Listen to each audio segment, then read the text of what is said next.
I'm not fucking with it, man. I want to build my YouTube. I'm going to focus. And this is something I was just talking about. So basically, I don't know who's in here, but you lot can watch the live back after, innit? You can always join again. Basically, at the moment, I'm struggling a bit. Like the last couple of days especially, I'm really struggling mentally in terms of being focused, feeling motivated. And this is what I've touched on many times, where I don't think motivation should ever be your priority in business, because motivation is just a feeling. Like I can go to sleep feeling motivated and I wake up, now I don't feel motivated. What am I going to do with my day? Like motivation is irrelevant in the grand scheme of things. Like how are you going to perform when you don't feel motivated? You need to be disciplined. So that's one of the things I really try and work on. But even outside of discipline, everything, sometimes you just feel shit. The last couple of days I've woken up, I've just felt like this is just really hard, and felt a bit sorry for myself and just felt a bit like whatever. And that's why I think it's good to be self-aware, and it's good to know how you operate best, especially when you are a business owner, you are a founder, and you're running something yourself, because it does fall on you, or me and my business partner anyway. And one of the things I've noticed about myself is when I get in these moods and I feel like I can't really do much, I feel really demotivated, it's usually there's only one thing I can do, and it tends to be research. So instead of just wasting away being in bed, the best thing for me to do is put down the apps, put down everything, don't really talk to no one, don't worry about trying to sort out any deals or developing things, just research. What areas are you lacking in? What areas do you need a bit of help in? What can you learn today that's going to spark something in you? And it usually does help. So today I thought, cool, let me look into sales, because right now I'm at a stage in my company where the development's gone good, the marketing's gone good, and I feel like we're thereabouts, but now we need to start converting some sales. We need to start making some money. We need to start really pushing on that side, because we're offering value. We just need to explain to people the value and let them really see it. So yeah, I started with that, and yeah, I just watched one 7-minute video. It was really, really good, really insightful and helpful for me. And I realized something in it. Basically, I realized that I don't like doing mundane stuff. So mundane is another word for boring, for anyone that doesn't really understand what that means. So when I do the same thing again and again, it can feel really boring, really repetitive. And that's what usually causes me to change something. So I could be dealing with FMF, for example, Find My Filmmaker, and then I do it for a couple of hours. It's just the same thing again and again. And I just think, oh, no, I'm bored now. Like, for me to keep up an intensity of work, I need to do something else. So I might move over to learnign, or I might go into my personal brand now, make a YouTube video. And it's like I break up my boredom by doing different tasks. Sometimes I even start new random tasks, and it's like, that's not what you want to do, because you need to be focused. And obviously if you can apply your time into one specific thing, that will obviously grow a lot faster. But what I've realized today from watching the video is, if you can sort of relearn the frameworks in which you operate, that can make you feel like you're doing something differently, which means you can actually stay focused in the same area but still feel reinvigorated without changing area. So I'll explain. For example, say my strategy tends to be social media, and I'll be in the DMs a lot messaging people. That's obviously got boring now. Instead of me thinking, cool, let me go start another business, or let me go start another side hustle and go out and DM people, instead, if I think of, cool, DM strategy is one strategy, let me shift now. Maybe I should shift to calls, maybe I should shift to emails, something else. That's still different. That's still a new way of doing something. So it's allowing me to reinvigorate. It's allowing me to change strategy and do something different without me actually needing to change the whole subject. So that's something I've literally learned after watching a video for 7 minutes. And that's why I say it's good to research sometimes, good to cut out all the noise and just learn. And yeah, man, we're gonna keep going in. Another thing that I learned, really good video by Alex Hormozy, he's talking about sales, and he's talking about using a but framework. And basically, a lot of people in business, when they're selling stuff, they are not honest. They're not honest at all. They just lie and they just cap. And it's not really good enough. But so being honest automatically makes you stick out like a sore thumb in a good way. So he was saying a good thing to do is start with like an issue, start with a problem, and then follow it up with, but this will lead you to whatever. So for example, working with me is going to be super difficult, and it's going to require hours from you, and it's not going to be easy, but it will make you the most money you've ever made in your life. Now someone can trust you, or it builds that trust easier, and the easiest way to get money from someone or actually sell to someone is through trust. So I'm there trying to think how to apply this to Find My Filmmaker. For anyone who doesn't know, I'm building a company called Find My Filmmaker. It's a software platform. My background is in filmmaking, and it's basically a platform that helps both sides in the industry in terms of clients finding filmmakers and filmmakers having certain tools to help them. And that's what I've been doing for the last, give or take, 12 months. So yeah, I say that to say, yeah, how can I apply it to that? And now I'm just writing down different ways that I could apply it to that. So for example, one of the things that I know I could say is, look, Find My Filmmaker is still in its infancy. At the end of the day, we still need more jobs on the platform to service our users, and we're working on that. But if you join now, something that I can promise is your visibility will be significantly increased. So by joining my platform as a filmmaker, for example, you have a profile. It's very, very easy for people to search. If I go on Instagram right now and I say, oh, I need a videographer in London who's got 5 years experience and it's a female, what's Instagram going to send me back? Do you know what I'm saying? It just sends back random shit. You don't really know how to find certain things on there because the search engine isn't built well. In our app, it's specific for filmmakers. So if you specialize in sports, if you're this gender, if you're this experience, if you're this specific role, if you're in this area, I can find you. If I need a drone operator in Brighton, I can find you straight away. Or if I need a producer in Manchester who's a female, I can find you straight away. So that's one of our initial unique selling points that automatically can and should get people in the app. So I think I need to lead with that. Cut out straight away what they're assuming or what they might want, but tell them what we are offering and what is actually beneficial for you, and let them realize, okay, this is something I want. So yeah, well, I'm gonna stay on there the whole day, like literally the whole day, and just learn. Anyone who wants to lock in with me. We're gonna be learning, going through some stuff, man, especially on sales and negotiations. And at the end of the day, especially if you're 15 to 25 and you're interested in making money, you're interested in learning to avoid mistakes and build your future, please ask me any questions. Yeah, and if you like what I'm saying, then subscribe as well, man. W's in the chat. So yeah, FMF is still in its infancy. We need more jobs on the platform, but if you join now, it will significantly increase your visibility and give yourself access to more people finding it easier. It's a no-brainer. You need to be in a place where multiple people are coming every day to search. 100%. What else can we say? The main problem I think people have is jobs. So let's probably start with that. Get that straight out of the way. Look, FMF is still early doors. We still have a few bugs. And there still isn't enough high quality jobs on the platform because people don't care about jobs on the platform. And what I like to do as well, I like to sample things. So whenever I come up with my little ideas, I like to maybe send it to like 4 or 5 people and I see what the response rate is. And then when I do something where I'm sending it to multiple people and the response rate is really good, that's what I tend to like do out to a wider audience. So I'm probably gonna pair a couple of these messages.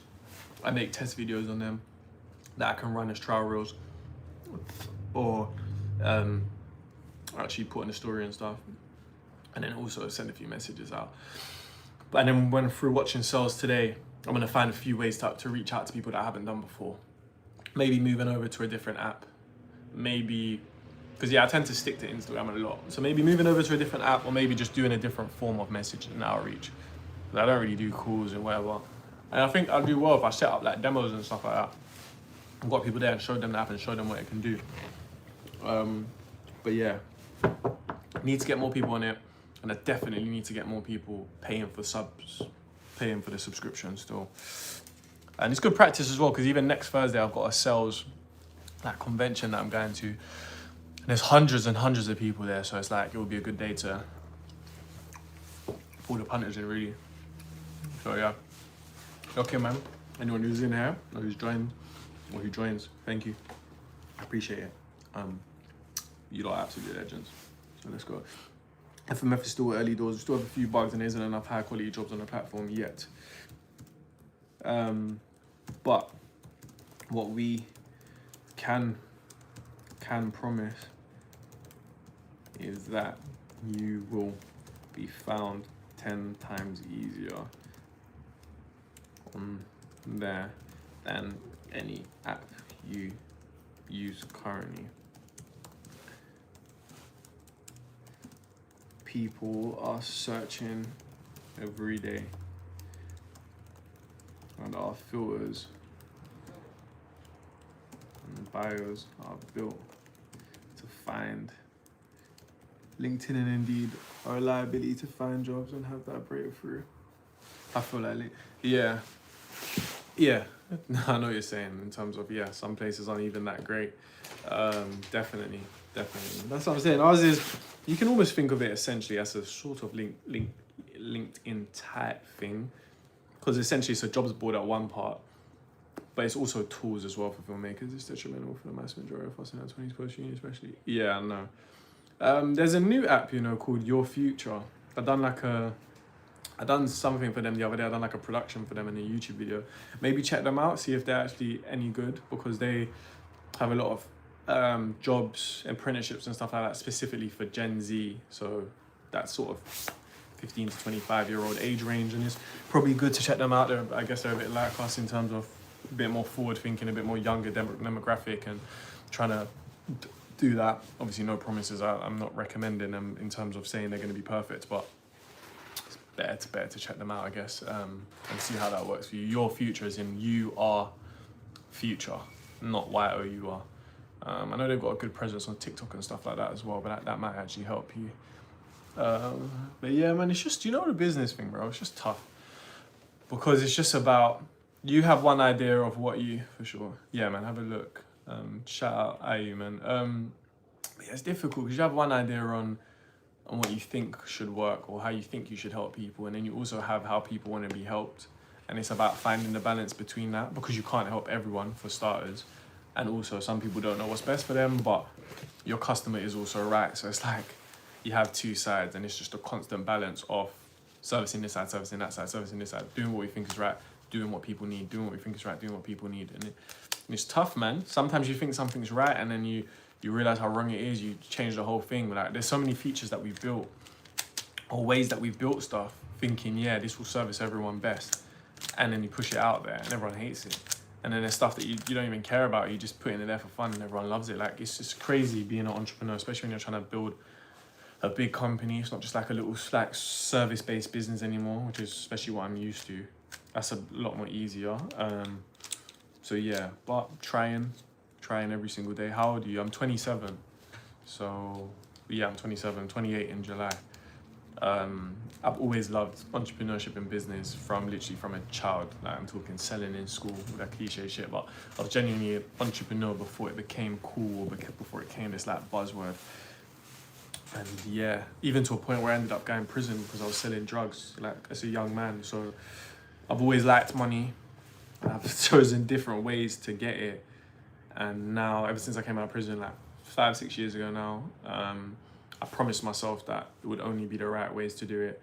I would show that my skills are transferable, and I'd be a better role model to the young children, especially in the sort of environments that I come from, so that they could see that there's ways to do things, there's ways to make money without making stupid decisions. So that's my main thing. That's why I'm so like open or transparent, or I'll be on live, or I'll make these videos, because I just want to be able to give back in that way, and document what I'm sort of doing.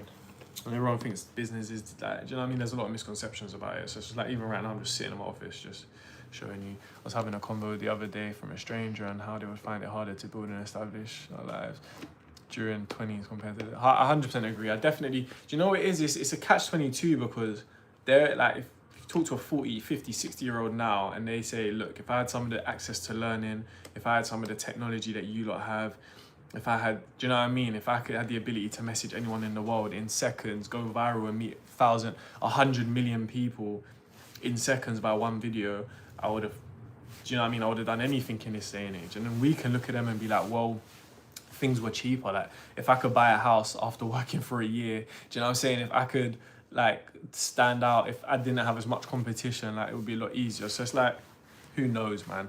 I do think I would have thrived more 20 years ago, because I feel like I've always been someone who can see the detail and find things out like quickly and very, very easily before other people. Whereas now in this day and age, it's just everything's flooded in it, so it's a bit more difficult to stand out. But yeah, you never know, man, you never know. But it is an interesting argument, because the grass is going to be greener where you water it, I guess, innit? It's like both sides are going to say the same thing. At the end of the day, these are the cards that were dealt, so we got to try and make it work, man. But I agree with you. I do think that it would have been easier back then, but it's easy to say, I guess. But yeah, I would have been buying houses, man. My mum got her house, yeah, for £85,000. House in Walthamstow in East London.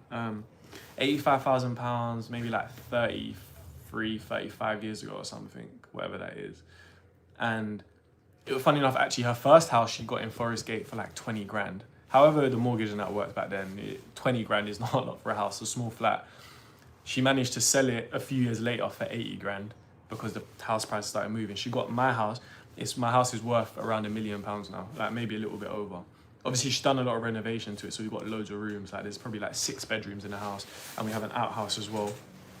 Like, so she's done like amazing. My mum's incredible. Not even a businesswoman, just a nurse for the NHS, and she just managed to do so well. Single mum to 4 children, came over here from Jamaica like on her own.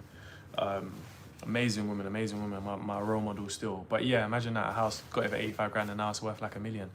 And that's in what, 30 years? It's like mental. Even then she bought another house as well, and it was, when she got it, it must have been like 50 grand or something. It's worth like 350,000 now. And it's not even, it's literally a 1-bedroom house in East London as well. So it's like, I think I would have cleaned up back then, because the way I see money, it's like, cool, you make money, put it into this, put 10 bags into this, put that into that, and just hope. I would have definitely put a couple like thousands into some property and built it up, man. And I would have been laughing now, boy. But each to their own, man. But yeah, COVID, now even that's what I'm saying. I feel like a lot's changed since COVID, bro. Like, even just the economy, even like some of the business and like, even my industry, for example, there was so much more money in it a couple of years ago. Like, I was making stupid money sometimes in like 2021, 2022, making 30, 40, 50, 60 grand a month. Like, sometimes not even doing too much. Like, and then you think the purple patch lasts forever, and it doesn't, bro. When the tide changes and the economy gets a bit tighter and people have less disposable income, it gets harder. And then now you're working twice as hard for half the money, and it's like, yeah, that's why in business you can never get too comfortable. You've always got to adapt, be ready to pivot, and yeah, it's difficult, man.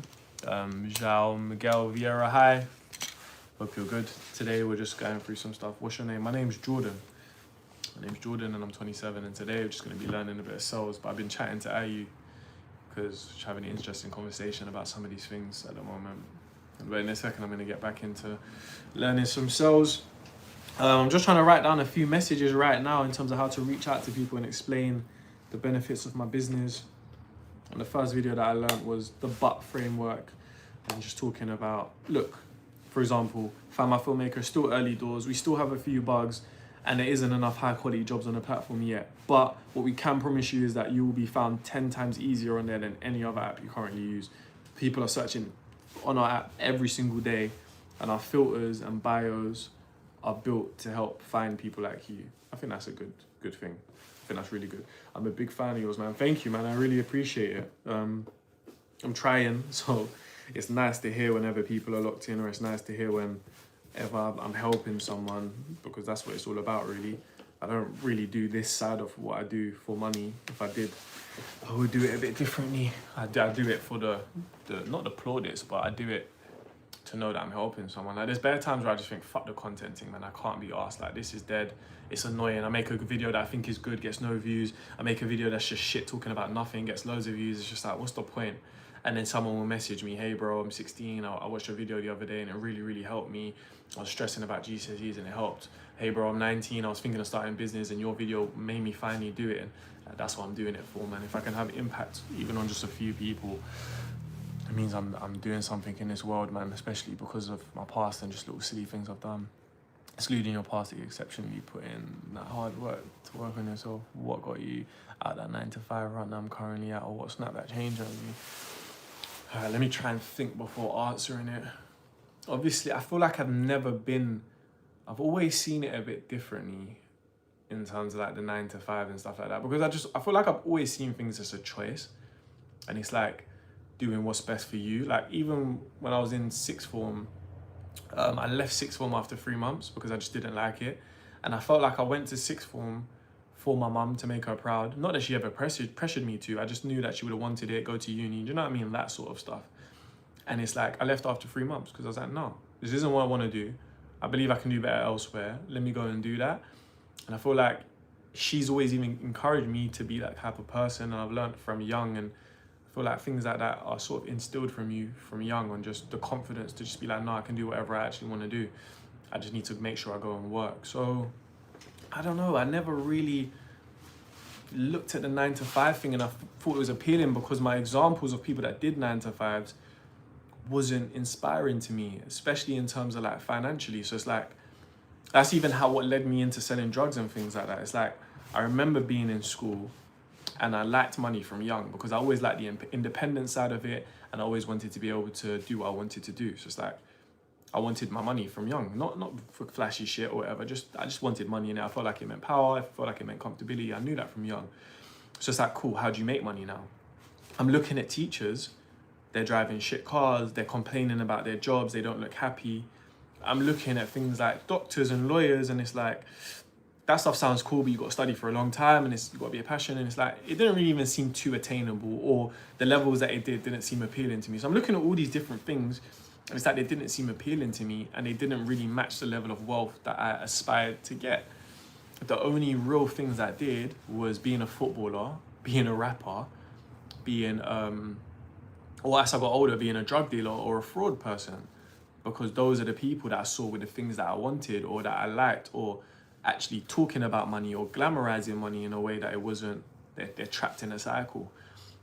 I just wish I had more role models at that age to know, hold on, there's much more people outside of this bracket that are legally making loads of money, but we didn't see them. And even in school, you're encouraged that the beauticians and people that do hair and beauty, they're stupid, or the people that do construction, it's a waste of time. Like, go to school, do this, do that, go to uni. And it's like, are you crazy? I wish I'd done construction and I learned how to build my own house, and I learned the electrics and plumbing and bricklaying. Do you know what I'm saying? Like, hair and beauty, my missus does hair and beauty, and she does semi-permanent makeup, and I've seen her make 5 figures a month, multiple months in a row, and other people outside of that. So it's like, it's just the options that are really presented to you in your environment.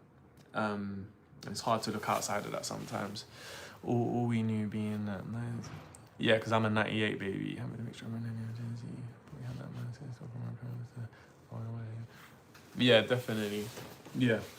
And yeah, I feel like, especially when you come from like family where your parents might be immigrants or stuff, you do tend to have that hard working mentality as well, because you just see it. Like, I saw mama work hard for years, nights, days, everything. So that was instilled in me. But yeah, in terms of the 9-to-5 thing, I just feel like, do you know what it is, bro? You get one life, and it's like, there's nothing wrong with doing a 9-to-5. There's people doing 9-to-5s that are making silly money.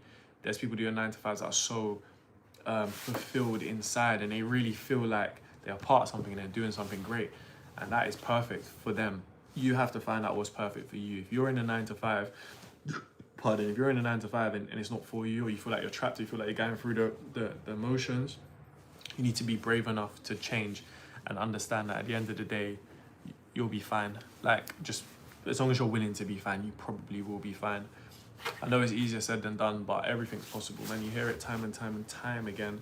My partner was even in a 9-to-5 for ages, and it's only because she saw me and her mum living as entrepreneurs, and we had a bit more of a free life. And obviously we have our own difficulties. Again, the grass is greener where you water it, but she saw a lifestyle that she preferred. She quit her job, she went into semi-permanent makeup, started making 5 times more than she made at her job, and she was a lot happier with her life and how it is. So it doesn't work for everyone, but it's an option, man. Any tips for revising GCSEs? I'm a big note taker, so I feel like at the end of the day, if you have 2 pages in front of you, you're going to be loads and loads of words, but there's going to be a few sentences of actual information that you're going to need to regurgitate to answer questions on those topics. So just really looking at notes, looking at how questions are written, and then taking those questions, putting it back into the text and looking, where is this question answered in the text, and then highlighting those parts. And I feel like that's the best way to pass exams, just really understanding what are you being asked here and where can you find this information. And if you take notes, and you take notes well, you miss out a lot of the bullshit that you don't need to know, a lot of the filler words and stuff, and you really hone in on the important things. And I did well in my GCSEs. I got 6 A's, 4 B's and 1 C. So it's like, I wasn't someone who applied myself. I wasn't someone who revised every day. I revised the night before every single GCSE. I remember because it was 2014 and the World Cup was on. And they were on late, like the matches were on late. I'd be up like 2 a.m. watching the World Cup while I'm just revising and literally just note taking. So that would be my recommendation. Did you ever think about apprenticeships? Yeah, I did. Back then it was a bit less popular because they sort of clowned you for like apprenticeships and BTECs. So the builders, the railroad people, the beauticians, stuff like that, they looked down on it. So they made you feel like, nah, you should be wanting to go and do A-levels to go uni. So it's a bit less popular. Now I think they're a lot more popular. I think they're really good. I think they're practical. They give you real life skills. Whereas I feel like you should only go uni if you've got a specific reason to go uni to get a degree for. Other than that, what's the point? Like if you need to be a doctor, you're going to need to pretty much go uni because you're going to need to go medical school and do those years and get a degree. That's fine. But I know a lot of people that came out of uni with their degrees, marketing degrees, and now you're working at Topshop or, do you know what I'm saying, a mechanics degree, and now you're working at McDonald's. It doesn't make sense. It's so hard in this economy to just rely on a degree. It's much better at 19, you have 3 years experience of working as an apprenticeship in a mechanics than coming out with a mechanics degree, in my opinion. You're just more likely to get a job. Apprenticeships were less common to come across compared to now. 100%, yeah. Definitely, I feel like they were less common because they were frowned upon. Like the opportunity was probably the same, but they were more frowned upon. Cue cards, but heavily mass reading on books to memorize. Yeah, cue cards are good. Similar sort of thing in terms of the note taking. Like, just you just have to. I feel like you have to be really good at just understanding what's important, like what's bullshit and what's actually important. And they put a lot of bullshit there, so it takes a bit of practice. But yeah, definitely the way. And then formulas, in it, you have your PEE method for like when you're doing history and stuff like that, or you'll have your methods for English. Maths is full of formulas. Just try, if you learn the formula and you study the formula, you know any way to answer any question that is posed to you, as long as it applies to that formula. Do you know what I'm saying? If you know how times tables works, if you know the trick behind square numbers, if you know this and that, doesn't matter what actually comes in front of you, you'll know. So it's better to learn the formulas and the actual frameworks than specific things as well. Because that will give you a further understanding. Definitely. Shit. But yeah, man. I feel old talking about GCSE. Yeah, literally, these are doing numbers now, innit? So they're like 9, 8, 7 and shit. And it's funny because the older people from us, they were doing different ones as well, or they were doing O-levels or something like that. Yeah, I got them in 2 months and I just can't get to revise in like evening right now. Came to look at English analysis and now I'm sitting watching your life. Oh, sick. No, yeah, definitely. I made a video on my thing, which is, maybe I'll make one on how to revise for GCSEs, but it's 3 things that I wish I knew when I was 16, and one of it is around GCSEs, and it's that, you know what, GCSEs aren't the be-all and end-all. You should want to do good because you should want to do good at everything, and at the end of the day, you'll need them to get into college as well. So those are the 2 reasons you should really want to do them. But outside of that, it's not something you need to super stress yourself about, because anything after supersedes them in terms of, if you go to college, the A-levels are more important. If you go to uni, the degree is more important. And I'm 27 now. I don't remember the last time I mentioned my GCSEs outside of like one of these conversations. Like, it won't matter in a few years. So it's like, it's not something to kill yourself over, but you should try and do your best as possible. But yeah, note taking, man. Note taking will be the best way to learn. It's the easiest way. Yeah, 100%. It's just looking at test papers, man. Looking at what actually gets the marks. Some people have all the ideas and they have all the knowledge, but in terms of actually putting it down on the paper in a way where you're going to be marked effectively, they don't. So it's always good to look at, when you look at a test paper, look how this question was answered and look how it was marked as well. Looking at the actual marking criteria for these examiners is a really good one as well, 100%. But good luck with them anyway, man. You'll be fine. The fact you're even on YouTube a couple months before looking how to revise shows me you're taking it serious and you're trying. So at the very least, the fact you're trying, that's positive. You'll be fine. Because, yeah, you'll be fine, man. Don't worry about it too much. What have you said from Jordan? But you got one of the bad habits that do get you distracted in the evening that you still not be able to revise in. Yeah. Bad habits are the worst thing. I've been talking about a book that I'm reading a lot at the moment. I don't know if I've got it on me now. I might have left it at home. It's called Atomic Habits. And it's really good about habits. And yeah, teachers are on our case like it's a life and death situation. Nah, they're like that still. And I think, I get it, because it's like, obviously you want to put the pressure and you want to make sure people are taking it serious, but sometimes too much pressure, it bursts pipes, man. It's, they drag it like it's not as important as they make it out. But yeah, being self-aware and understanding your habits is really good. Knowing where you work best. Like, for example, me, one habit is cool. Say right now you're at home in your bed. Like, I never work in my bed, or I never work well in my bed. Obviously, anytime I go in my bed, I'm associating that with sleep. My bed is comfort. My bed is nice. I want to lay down. The mattress is comfy. So why would I go in my bed to work? Do you know what I'm saying? Because you might have the intention to work, but your body and all your behaviors and all your habits are associating that bed with a place that you relax. Naturally, you will relax. Naturally, you will fall asleep. Naturally, you will kick back, even though your intentions is to work. So little things like that, when you want to work, go in an environment where you're not too comfortable. Go next door, sit on the floor, sit in an environment that forces you to work. Work is uncomfortable, match that environment, you know what I'm saying? I always make sure I move to my office if I'm working, or I move downstairs, or I come to this actual, my other office and work. So just little things like knowing your habits, knowing how you work best, how you retain knowledge best, and just being self-aware really, that will help you more than anything. Because I've had people messaging me, they're saying, yeah, I just can't get this one thing. Like, I'm sitting at home in my bed and it's just like, I keep thinking, but I can't get it. It's like, no, you're sitting at home in your bed. Do you know what I'm saying? Like, that is where you sleep. Why would you be in there to do work? It doesn't make sense. You're trying to be comfortable when you need to be uncomfortable. It doesn't make sense.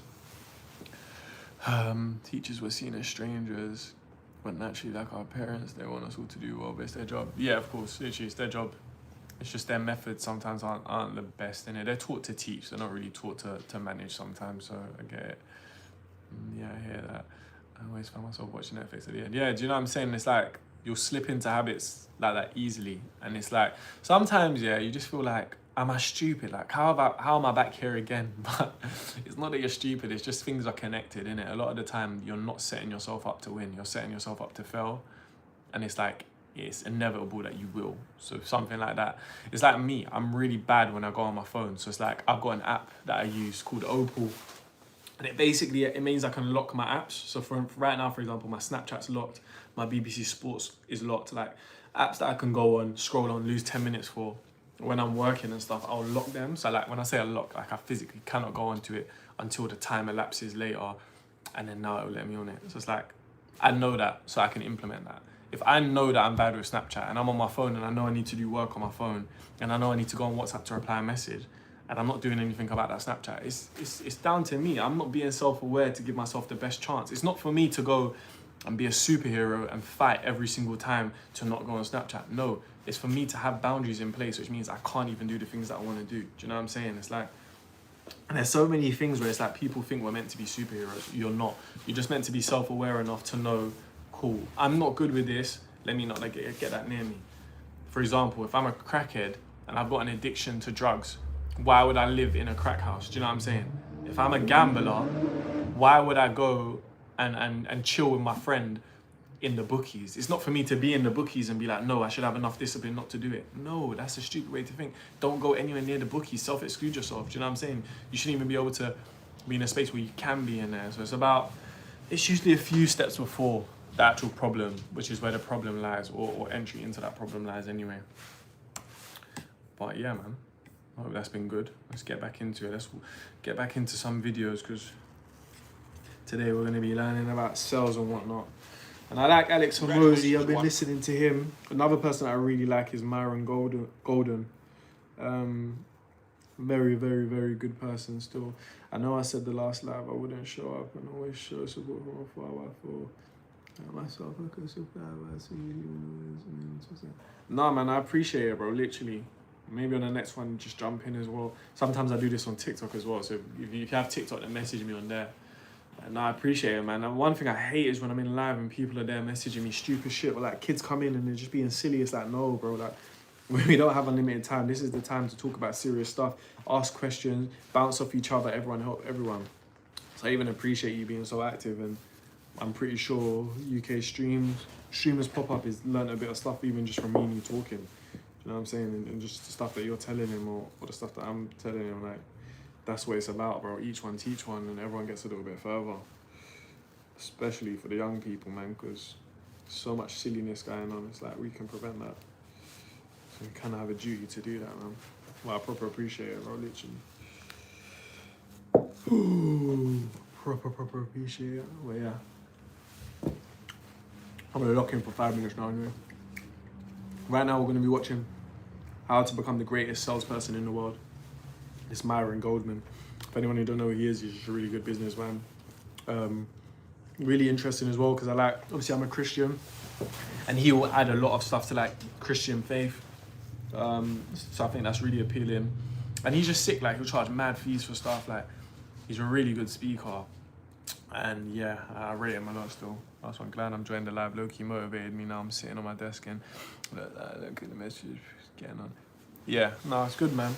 That's why I even just come on live, because like it just helps. The same way I'm watching this video now, it's just to motivate you. Sometimes it's not even to learn anything new, it's just to hear what you already know. That can be powerful sometimes in terms of just waking you up. Because I was saying at the start of the live before anyone joined, these last 2 days I ain't been feeling good, man. Not like some depressed thing, but it's like, it's difficult being a business owner. It's difficult waking up every day, knowing what to do. It's difficult trying to figure out some of these things, bro. Like, it's really, really hard, like, for so many different reasons. So you feel low sometimes. You feel demoralized. You feel defeated. I've been feeling like that the last 2 days. But I'm self-aware enough to know that when I feel like this, the best thing for me to do is research. Because it's like, I can just sit there and watch something. But I'm probably going to watch something that's going to spark something in me. I'm probably going to learn something that's going to help me feel reinvigorated, give me a new lease of life. So it's like, whenever I'm feeling really low, that's what I always do. So today I just said, you know what, cool, I'm going to research. And I thought, where I'm going to be sitting here, I might as well just jump on live at the same time. I went on Twitch, but Twitch is a bit shit. So here I am now on YouTube, man. And yeah, anyone who's in there who hasn't subbed, I'd appreciate it if you sub. I've been trying to build my YouTube. I'm going to be trying to do more and more and more. And yeah, man, just trying to show more what it's like to build a company, days in the life and stuff like that. And if you're interested as well, that is my company. Find my filmmaker. Feel free to check it out. Hopefully it's going to be a very, very big soon, because I'm trying really hard. Me and my business partner. But yeah, this video, man. I'm going to be on live for ages as well. If there's any point you need to leave, come back later or whatever, it's going to be good. I'm going to try and literally leave it on while I'm watching these videos and talk back and forth and share some ideas. So yeah, this video is how to become the greatest salesperson in the world. Congratulations, you're watching this video because you want to be better at sales. And you're about to discover what it takes to be better at sales, because you're listening to someone right now who's done millions of dollars in sales. I've done millions of dollars in sales one-on-one, nose to nose, toes to toes, belly to belly, across the kitchen table. I've done millions of dollars in sales on the internet. I've done millions of dollars in sales from the stage. In fact, just last week, as crazy as it sounds, just last week, I did a presentation where we did $3.1 million in sales. So I'm saying I want to be like this, bro. It's like, you know what I'm saying? I feel like in my head, yo, I actually know how to do this and I should be great. Obviously, I'm still young. There's a lot to learn, but it's like, I want to be doing cool things. I want to be actually smashing it. And sometimes I just feel like just not doing enough.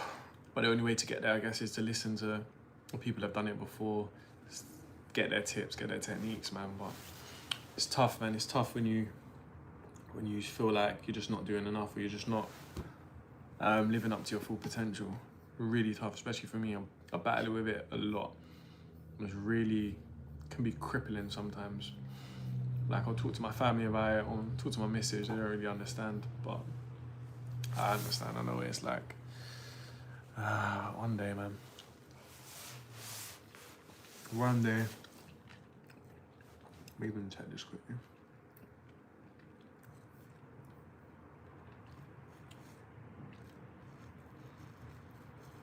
I'm just gonna say it, man.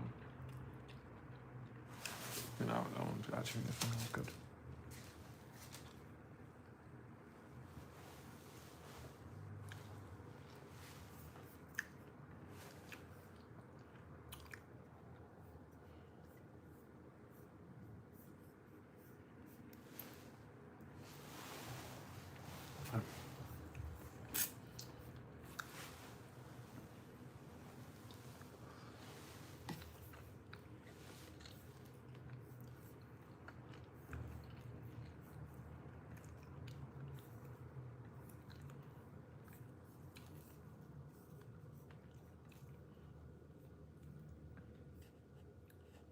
Oh, sick.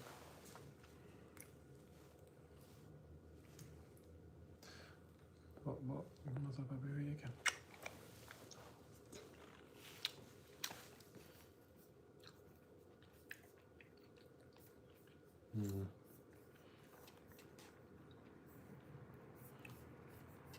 Finna get there.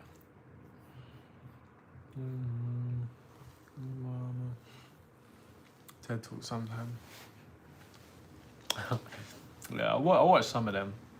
Do you know what it is? It's just such random people can be on TED Talks. So it's like, you never really know what you're gonna get.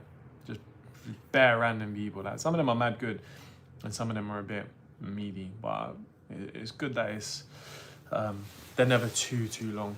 A lot of the time they're like 12 minutes and stuff like that. I've learned a lot of good things from TED Talks, or like seen a lot of good people that I've ended up following after, things like motivation and or understanding things. There's a guy whose TED Talk was really good, and then I see him on Diary of a CEO after, and he was just talking about dopamine and stuff like that, and just even knowing these stuff. Yes, shout out World Love, man. Yes, hope you're good. Yeah, it's really the TED Talk thing is really interesting.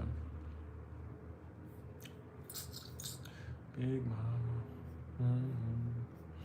But yeah, considering my YouTube, I've only been doing it since like the start of the month. I think like February the 6th, I had like 30 subscribers and no actual videos on there.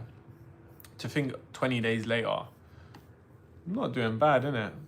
1,027 subscribers, like 90k views, couple videos I've done well. Obviously that main Educating East End video is the big push, but still had to make the video.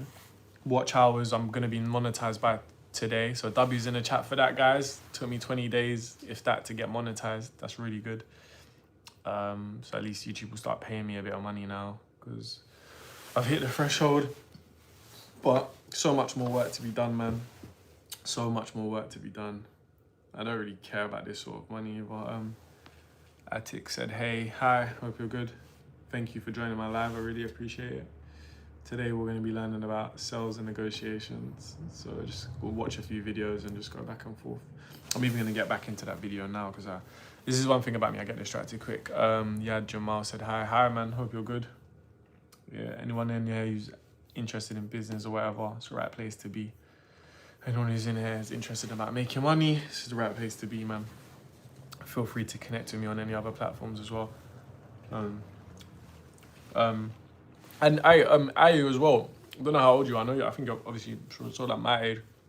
If you got a registered business and you haven't got an account with Revolut, let me know, because right now I've got a promo code with Revolut where I can get you £200 for signing up. Obviously 100% legal. Just, yeah, let me know. I've done it with a few people already and it's going all right. And obviously I get money for it as well, so it's mutually beneficial. But yeah, let me know. And yeah, I even need to check if someone else has done it, because I can only do it 5 times in a promotional period, and the period ends in the next week. I think there's like 7 days left on it. But if you can't, no stress. What actually have you coming across you again was the Instagram algorithm? Oh yeah, sick. No, thank you. Even Zion, since I started like YouTube and stuff, he's been in Antigua the last month, innit? So it's like I haven't been able to have him. But when he comes back next week, Thursday. Literally, this is the longest I've been without him, a whole month. He's gonna be on the lives with me, man. I'm gonna be rinsing him out because he's so smart. Do you know what it is? Yeah, I was with my niece the other day. I actually got GCSEs, but I really want to be a business person. I just love the fact that I don't have to rely on everyone. Yeah, well, you don't have to rely on anyone, but you have to rely on one person, and it's yourself. So definitely check out some of my videos in terms of business and 3 things I wish I knew when I was 16. And yeah, look into my channel, man. I'll help you turn into the business person you want to be 100%. But yeah, in terms of Zion, basically what Ayu's saying, for anyone who doesn't know, I've got a 2-year-old son and he's like a genius, innit? Like a maths genius. Like, I'm talking, if I ask him 12 times 13, he'll say the answers, and like he knows all his times tables. He's really good at spelling and stuff as well. Like, he's just really insanely smart. But yeah, I was saying I was with my niece the other day and I haven't seen her in a while because she lives in China, but she's come back to the country. And I was like, what's 5 times 5? And she's 4. And she was just like, I don't know. Well, no, she said 10. I was like, no, not 5 plus 5. What's 5 times 5? And she was like, 12. I was like, no, what's 5 times 5? She was like, I don't know. I was like, what's 3 times 3? And she was like, I don't know. And I was like, use your fingers. She's like, and she worked it out, but it's just like, Zion is 2. And he's like, any numbers. Like, so that's what really made me think, oh my gosh, like this is actually insane. But sometimes I just compare him to the other like genius kids that you'll see online, like following Izzy or Devon loves numbers. So then I think like Zion's a bit normal. But when I actually think of him in compared to 99% of his age group, he's ridiculous. So I'm going to be showing him more when he's back. I have to. I think it's a bit of a disservice that I'm not. But having a super smart kid does give you a bit of pressure because it's like schooling and stuff. He's getting to that age where he's going to be going like nursery and stuff next year. It's just a bit, don't know where to put him, man, because prep schools are like $4,000 a month. Sorry, $4,000 a term. So yeah, it's big decisions. Zion's a genius. He's smarter than me. Nah, yeah, I think he'd do good. He'll do good on a SATs paper, boy. Or, you know, mental maths or something. Like, bro, he's bare smart, man. Teaching him how to write now as well, so his handwriting's really good. That'll be the next thing. And once I teach him that, I'll have him on his little whiteboard. I'll say, what's 12 times 12? Have him writing 144 and stuff like that. But I'm in on FaceTime to him, making sure that he's still smart, making sure his mum's still teaching him. So, very good. W's in the chat for Zion, man. I love him still, my little boy. But that's because of me, though, because I was smart. But yeah, let's look into this video, man. So for the next 11 minutes, we're going to be watching this. Feel free to listen in. If you have your own YouTube and you want to watch along as well, How to Become the Greatest Salesperson in the World by Myron Golden. If not, just listen in the background. And yeah, man, you lot need to help me know how to apply this to find my filmmaker. Anything I listen to today needs to be applied to find my filmmaker as soon as I start feeling a bit better. Hopefully I feel better by later because I feel invigorated. Talking to you lot's helping me as well. It makes me feel a lot better. It makes me feel a lot more comfortable and just less lonely, because sometimes, yeah, it's hard to talk to people that you know, man. Some people just don't even get it, and he's too crazy with it, and you're missing. Yeah, no, we are. If you want to check him out, you ain't seen his page, it's Life of Zion, so LIFE of Zion, TikTok or Insta, you'll see it. His Insta's probably a bit better, but like, he's dumb smart. We even have, W Zion, man. We even have little competitions. Like, I've had a couple now where I've met my friends and I've done Are You Smarter Than a 2-year-old, and he's won both of them. So I'll put them both next to each other and be like, or 16 times 16. And you'll see him get the answer first. Like, it's crazy. Or my friend might get the answer wrong and he gets the right one. Like, proper sick. Go and check it out, the pinned videos, man. I'm telling you, it's bare funny. Proper little legend still. But yeah, let's look into this video. W Zion, man. I miss my boy. Coming back soon. About 2.5 hours. Coming back soon, man. I'm not going to share with you any theory today. I'm going to share with you the secret psychology of sales success, how to become the greatest salesperson in the world. Not Ogmandino, greatest salesperson in the world, but how to become the greatest salesperson in the world that you can become. And if you'll do these 3 things, it's going to change your sales life forever. So if you're ready, get your pen and paper. 3 things that's going to change our sales life forever. Everyone, number 1, you want to use the secret psychology of sales success. Number 1, don't be greedy. Cool. Now, Myron, what's your definition of greedy? My definition of greedy is... Imagine being able to build anything. Ads, man. This is the only thing. Ads are annoying. Sorry, guys. There's going to be... now I'm monetized. You're going to see some ads start coming up on my videos as well. Your outcome But you're saying don't be more greedy. than you desire their outcome. It's desiring... Greedy is desiring more than you deserve to have because of the work you've done. That's greedy. Okay. Like overcharging or underperforming, both of those are attributes of greedy people. So on the front end, you can't overcharge. Now, I charge, that's coming from somebody who charges a lot of money for people to work with me, but I don't overcharge. Say, what do you mean? Well, we've got my inner circle, which is $155,000. We've got our King Solomon's Court, which is $55,000. We have our VIP days, which are $350,000. We have our King Solomon's Royal Family, which is $1 million a year. Those You're not hearing some of the numbers. You're not hearing some of the numbers that he's spilling out, bro. This is what I'm saying, man. Like, bro, you're not hearing some of the numbers that man said to be in like his groups or be in his communities. Hundreds of thousands, bro. Fucking hell. By the way, all those prices are yearly prices. Now, I'm telling you, I'm gonna run that back for anyone who's listening. Don't know who's in there still, but that's coming from somebody who charges a lot of money for people to work with me, but I don't overcharge. Say, what do you mean? Well, we've got my inner circle, which is $155,000. We've got our King Solomon's Court, which is $55,000. We have our VIP days, which are $350,000. We have our King Solomon's Royal Family, which is $1 million a year. Those, by the way, all those prices are yearly prices. That's $1 million a year. I'm telling you, I've got these high prices, and I'm saying don't overcharge. Well, Myron, aren't you overcharging? I'm not overcharging because the people who do what I teach them to do, we've got people we got dozens and dozens of people who've earned $1 million day awards for doing over $1 million in revenue in a single day. We've got even dozens more who got 100K day awards. I think last year we had 5 people who got a $5 million day award. And last year we had one person who did over $11 million in a single day in revenue. So when I say don't overcharge, I'm not saying don't have premium value offers. Let's have premium value offers. Have a $5,000 offer, or $10,000, or $20,000, or $30,000, or $100,000, or $300,000, or whatever matches your ability to fulfill. So charging a high price and overcharging aren't the same thing. I feel like I'm overcharging somebody if I can't help them 10x their investment into the service that I provide. By the way, when somebody invests into a service I provide, they're not investing in me. Yeah. I think greed is a tough one because it's just one of them thin lines in it. Like, it's never gonna be far. Like being greedy to not charging enough. So all of these things are just balance. And it's like, what's the video called again so I can watch on laptop while I stay in the live? How to, let me put it in the chat actually. How do I even type? Bro, I always do this. I never know how to type on these apps. Any help, guys? Any help? I can't even see an option to type. But yeah, how to become the greatest salesperson in the world, Myron Golden. He's like a black guy wearing a blue hat called Boss Moves. And right now we're at 2 minutes and 50. But how do I, we'll talk about the video after. But yeah, you can put it in the chat and pin it. Oh, sick. But how do I even do that though? Because, best doing on a laptop. I'm not live on a laptop though. How do I link them together? There must be a way else. Got it, thank you, got it, but yeah, I would rather still just pop it in here. Big Mama.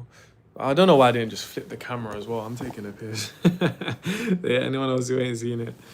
There you go. Sorry, man, I'm still getting used to the live thing. But like the youngsters are really good with the live, boy. But yeah, everyone go to 250 if you're gonna watch it, and then we'll press play in a second. But actually, trying to sync it up is gonna be a bit difficult anyway, because I'm gonna stop and talk about it unless we're gonna watch the whole thing through. But because he's saying some mad shit, like I said, £1 million a year. But it's like what he's saying is true. At the end of the day, value is perception. So it's like, it might sound mad me saying, look, pay me £1 million, but if I can make you £10 million, you're gonna pay it no brainer. Suddenly my service is cheap. So it's another thing of why sometimes you need to position yourself where the money is, rather than trying to get money out of people who don't have it. If you try to get 1% out of someone, it's gonna be hard to get £100 out of someone who's only got £1,000, but it's gonna be easy to get £10,000 out of someone who's got $1 million. So you gotta let that land. Let that land, bro, because it's one of the things that I've learned, but still I'm in an industry that ain't got the most money, I'd say. But yeah, I'm gonna play 3, 2, 1, now. Investing in themselves through me. So if you invest in yourself through me, then I'm going to make sure that I do everything in my power to help you 10x that investment. So somebody pays me $55,000, it's because I know if they do what I teach them to do, they can make $550,000 in the next 12 months. Mental. And a lot of them, it doesn't take that long. So if I charge somebody $155,000 because I know that in the next 12 months they can make $1.5 million. There's no doubt in my mind about it. If I charge somebody $350,000 for a VIP day, I know they could make $3.5 million in the next 12 months if they do what I say. So Mental. Don't be greedy. Don't overcharge. Like, just because, okay, for instance, I've got a friend who wrote a book called High Ticket Book Secrets. He had books he had one book that he sold for $2,000, another book that he sold for $5,000. And people bought them. That's great. But that doesn't mean I need to sell. Happy Monday, Tim! Mental, man. Judy, fix that conversion glitch yet? Chris, That's what I'm saying, but this is what I'm saying. You got people like this, you need to know what they know, bro. You need to be listening to them. Or Boss Moves for $2,000 to $5,000. Do I think it's worth that much? Do I think somebody could 10x their result? 100%. If I sold Boss Moves for $5,000, somebody could easily make $50,000. We got a guy in our inner circle who bought Boss Moves and within 2 months made $800,000, right? From the stuff he learned in a book that we sell for $30. So yes, I charge a lot for the things I sell, but I don't overcharge. Okay, that's number one. Don't be greedy. Don't be greedy. Number two, don't be needy. What does that mean? Don't need people to buy. Don't sell because you need to make some money, right? And if you do need to make some money, that's fine. You need to make some money. If you have YouTube sign on your laptop, then open a new tab and stream.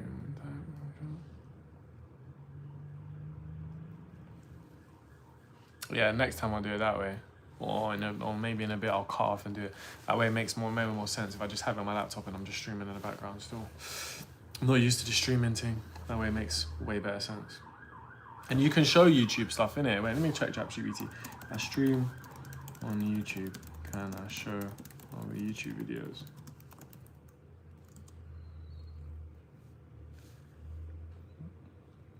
Oh no, it's saying copyright strike.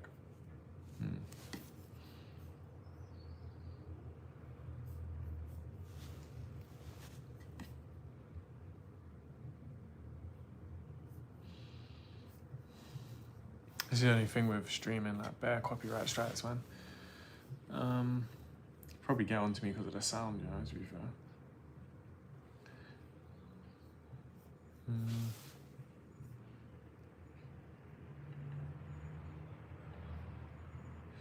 YouTube, if I stream on YouTube, I show people videos whilst watching. See if I can do a watch along, understand what it takes to view. Yeah, no, definitely.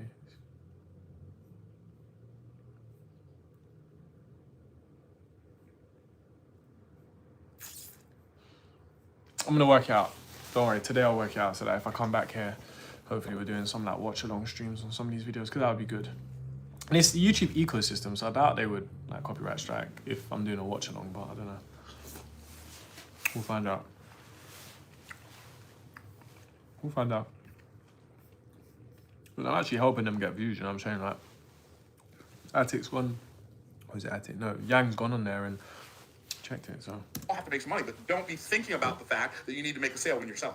Like, one of the reasons I'm good at selling, and you will get better at selling, if you just totally divorce yourself from the need for a yes. Yeah. Like, tell me yes or tell me no. I agree with that. I always sell best when I'm in a position of power and it's like I don't need the money or I don't need you to say yes. It's like, look, here's the options. This is going to help you. You either do it or you don't. Like, it was so much easier. Well, my friend just told me to join the live. He said, join on motivate you study. Hey, bro, yeah, man. Yeah. Thank you. Tell your friend thank you, whoever he is. And yeah, just look into some of my stuff, man. Just help young people make money, like learn from them, my mistakes, want to study and different things like that, plan your future. So yeah, right now we're going over sales and negotiation. We're just watching through a couple videos and talking about how to apply it to my business and stuff like that. So yeah, man, just lock in. I'll be on live pretty much the whole day anyway, so even if you need to go, feel free to come back. And yeah, man, lock in, bro, lock in literally.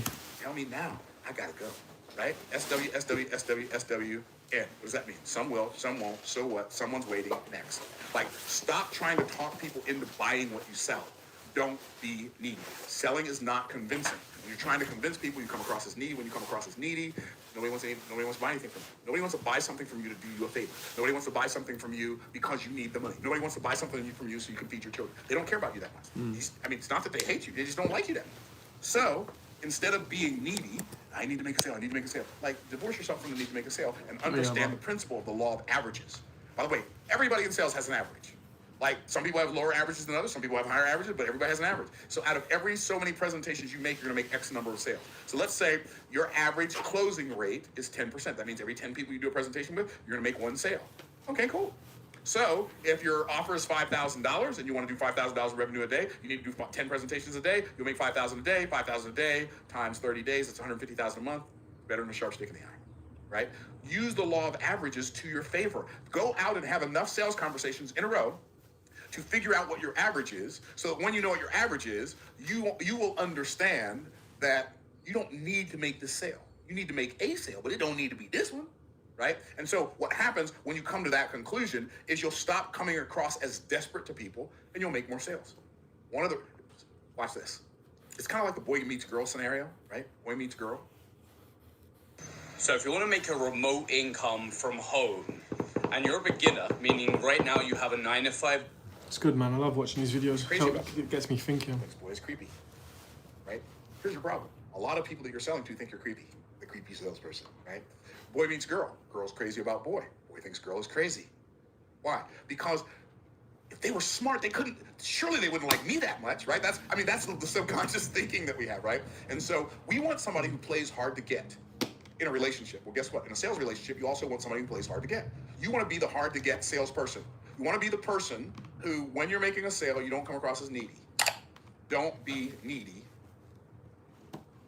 And then when I say don't be needy, there are a couple of different kinds of needy. So you don't want to be a needer of needers, right? And that's what a lot of people. This is one of the biggest mistakes salespeople make. They're a needer of needers. They need people to need them because that's how they feel important. Like, I don't need you to need me. Like, I am not essential to your equation. I don't want to make myself essential to your equation. Then you might be knocking at my house on my door at 4 o'clock in the morning. I don't want to get up to come answer the door. So I don't need you to need me. Don't be a needer of needers. Don't even be a needer of leaders. Be a leader of leaders. Lead people to a sale. Don't need people to make a sale. Here's what's really cool. There are already right now hundreds, thousands, tens of thousands, hundreds of thousands, perhaps even millions of people, maybe even tens of millions of people in the world who would love to buy what you have to sell if they only knew you existed. So don't be needy. Somebody's going to say yes. Just know that. I love what Tom Hopkins said in his book. If you make $5,000 per sale and you have to talk to 10 people to make a sale, and don't look at the fact that you got paid $5,000 for that one yes. Look at it from the standpoint you got paid $500 for each of those conversations. Because it's like a miner mining for gold. It's like a miner mining for gold. In order to find 1 ounce of gold, you have to move tons and tons of dirt. But you don't look for the dirt, you look for the gold. I'm not calling people dirt, but I'm saying you got to go through a bunch of no's. I'm calling the no's the dirt that you have to move to get to the yes of the gold. Okay, so don't be needy. Don't be greedy. Don't be needy. What should you be? You need to learn to be seedy. What is seedy? How can I be seedy? I'm not talking about that kind of seedy. You want to be seedy, which means you're planting seeds. You understand that every word that comes out of your mouth is a seed. Every deed is a seed. Every thought is a seed that you're sowing into the garden of your future. Every time you make a sale and you fulfill on the last sale you made, that's a seed. That's a seed that grows a reputational garden, right? And so you're going to be known for the fact either that you get, like, you produce results for people or you don't. So if you make your life a life that is aware of the fact that every thought is a seed. So how I think about the people I'm selling to, that's a seed. Every word is a seed. How I talk to the people I'm selling to, that's a seed. But also, all the money that I spend, that's a seed. So understand, if you'll just stop being greedy, stop trying to make money that you don't deserve, you'll stop being needy, stop needing people to need you, stop being, I gotta make a sale, stop being desperate. Well, you'll be seedy and sow good seeds everywhere you go. I love Frank Kern says, it's one of my favorite quotes. One of the things you got to do is you got to prove to people that you can help them by actually helping them. No. There's nothing that will be better for you selling than the community service content that you provide in the world. What is community service content, Myron? What does that mean? That means the stuff that you put out in the marketplace for free. If it helps people, well, they're going to come back and pay you. Like this YouTube channel, I've had people tell me that from a free YouTube video, they went out and made, from one of my free YouTube videos, they went out and made $250,000 from a free video. So if my free videos are helping you, eventually you're gonna come pay me. And if you don't, oh well, I don't need the money anyway. We all gonna be all right. So if you want to become one of the best salespersons, greatest salespeople in the world, and you want to understand the secret psychology of sales success, don't be greedy, don't be needy, be seedy. Because if you will, before you know it, you'll reap what you sow. Here's the interesting thing about reaping what you sow. You reap what you sow. That means whatever kind of seed you sow, that's the kind of harvest you're gonna reap. But you reap later than you sow. That means you don't necessarily sow the seed today and reap the harvest today. You reap later than you sow. Here's the beauty of it. You always reap more than you sow. You plant one seed, you get a whole tree. That's the beauty. I'm gonna answer you in a second. So don't be greedy, don't be needy, be seedy, and you can become one of the greatest salesmen. See, I like watching videos, man. It just motivates me. Now I'm there thinking, cool, do you know what? I need to get I've got hundreds and thousands of emails. I need to reach out to every single one of them, try book a demo, and actually just try and get users active with the platform and convert them. And if I can do that with 100 people and then they can go do that with 3 of their friends each, it's just law of numbers, man. Not saying yourself in general, don't want to see, man. No, let me actually read what you said there. Need has become such an overshadowed. No, of course.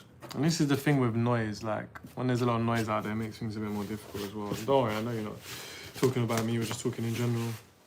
Nah, definitely. I'm saying sales is tough because you have an idea of sales, but it's just imposter syndrome and just everything, man.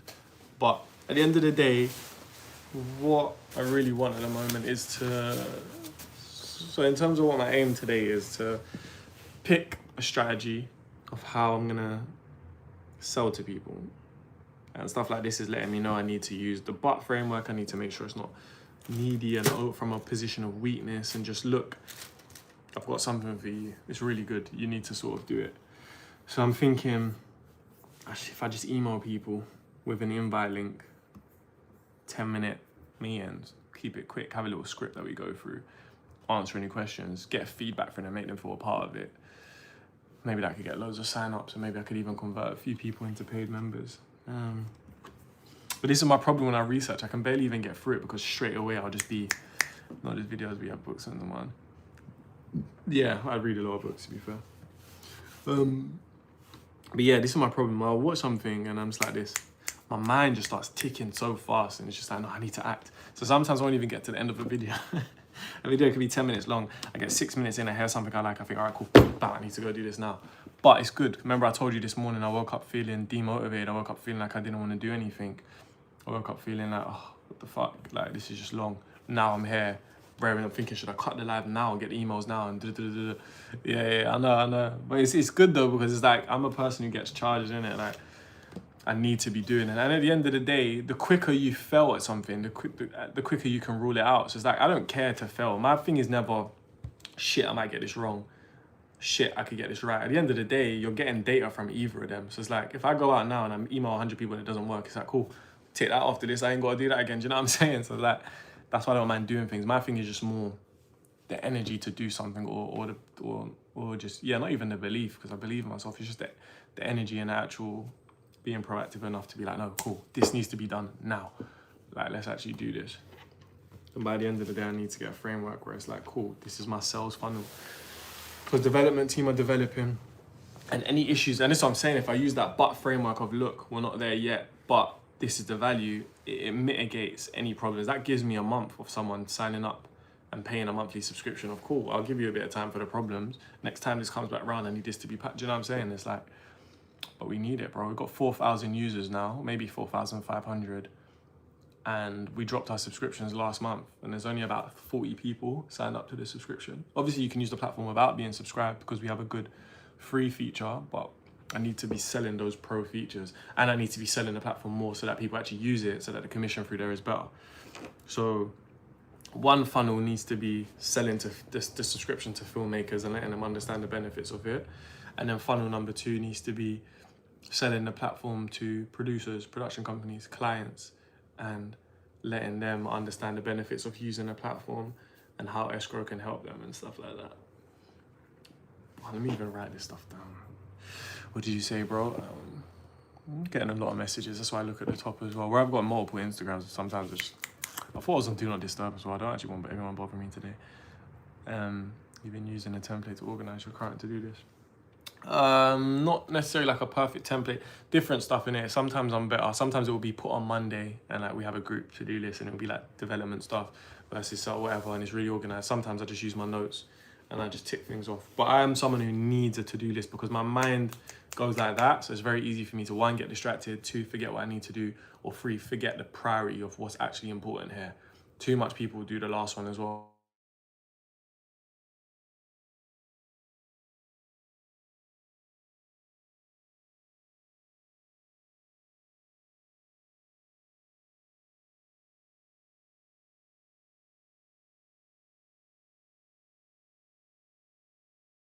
Hate it. Literally can't stand it. Gives me anxiety, especially just different people not wanting to call you. Hate it. If it's important, they'll call me back. If it's important, they'll call me back. I'm surprised nothing's come up on Google at all. Usually something comes up. Usually something comes up, mate. But yeah, well, what templates would you recommend for stuff like that, if you have any? Just to say, I really love your platform. It's so great for independent filmmakers. Keep up the great work. This is what I'm saying. People like it. That was just a message that we got on Instagram. People really do like the platform. You just need to do more. Need to get some people paying, get more jobs on there. It's just, I think it's just a timing thing. Sometimes we rush things as well, but still need to be more aggressive. And one thing the mistake that I made in London Light in my previous company is I always focused on new clients. So how can we get new people? How can we get new people? This time I'm not doing that. My main focus this time is we have a user base. How do we serve them best? How do we make sure these lot are patterned? How do we make sure these lot are happy? More people will come when you do that. Chasing the new is the worst thing you can do. It's not the worst thing you can do. Obviously, you have to do it as well, but you have to prioritize what you have. Anyone who doesn't know in here, there's a really good law called Pareto's law, or the 80-20 law. And it's about how the 80-20 rule works in principle, and it works in so many different areas. So for example, 20% of your clients will give you 80% of your money, or 20% of your clients will give you 80% of the headache, or do you know what I mean? So sometimes it's better to focus on that 20% that's going to reap the 80% rather than focusing on the 80% that's only going to reap 20%. And it's facts. I've keep all my numbers from London Lighting, for example. So say we made like 400 grand in a year, I could go and look, and our top 20% of clients cover 330,000 of it. Do you know what I'm saying? It's like, this is all coming from most, like, a concentrated list of people, whereas all the other people, the ones that bring the most problems or the ones that bring the most irritation or whatever, they're usually bringing the random stuff. So it's like, you're much better off focusing on your main people. Even if it was just 10 people, you can have a really good business. Just think of it like this. You can have the business that you could have of 5 clients that pay you 5K a month. It's 25 grand a month. And it's not unrealistic to get in many different areas. So it's like, that's one thing that I learned as I got older. Service what you have, prioritize the people that are prioritizing you, build relationships, long-standing relationships, because they are the ones that will pay off. If you go and search for everyone, you start neglecting the people that you have, and you lose those, it's not going to be good, man. Pareto's law, if anyone wants to research it, really, really good law. But yeah, what was he saying before? Called sales funnel. So I need to get everyone's, because I've been banging Instagrams, but I could still probably do it. I should probably do all of them. This is the thing when you have when you're an entrepreneur, you have all the time in the world. I can message people as much as I want. I can do as much as I want, but it's down to me, and it's down to how willing are you to do these things. And I'm not doing enough sometimes. I'm not. Sometimes you just hope things will sort itself out. You want to post a video, hope it goes viral, hope people just figure things out themselves, but people don't figure things out themselves. You either have to show them, especially at the start, and then eventually the wave goes itself. But I need to do more. So sales funnel, get everyone's email, which I have, which is why data is important. And send them. Use MailChimp, because that's a good funnel. MailChimp, or maybe ManyChat, whichever one. I need to look at the actual funnels that they have to send an email and try and book a demo or phone call. The only thing with email is bare spam, man. I don't really like emails too much. Everything just be going to a spam section, but still better than nothing. Worth a try. Definitely worth a try. Anyone, shout out Malted Milks, man. One of my favorite little biscuits. Not too sugary, not too like sweet or nothing, but they get me through sometimes. It's a little snack.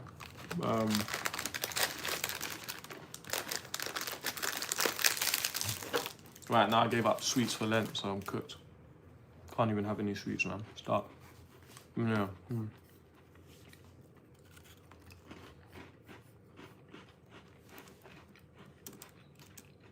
No. Then an email, phone call.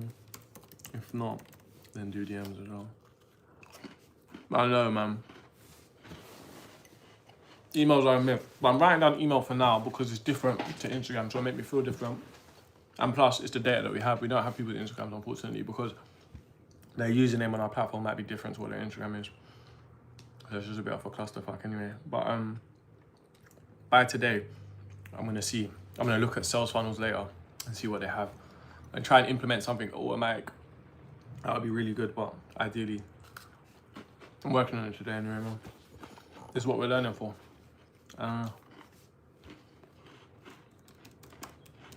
But by today, I need to implement the sales funnel as well. Let me look at ManyChat and see what they have. Does anyone know what ManyChat is?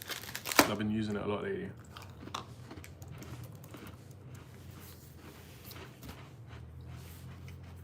I've actually got 3 plans on there, all $30 each. So I'm making them a good little bit of money, bro.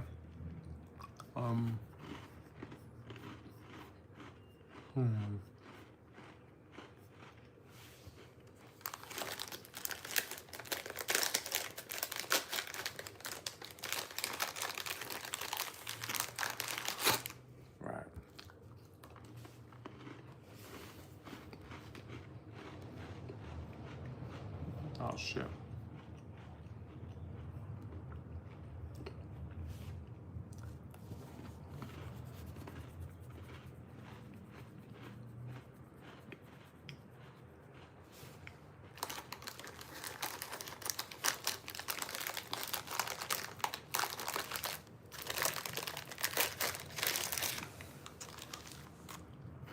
What? Yeah, I know.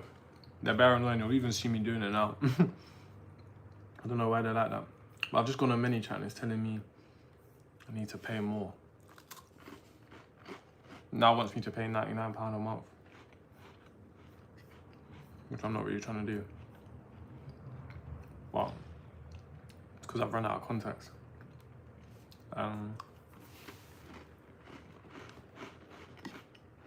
But how do I delete them?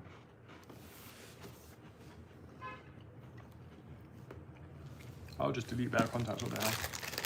It's already sent the links to them.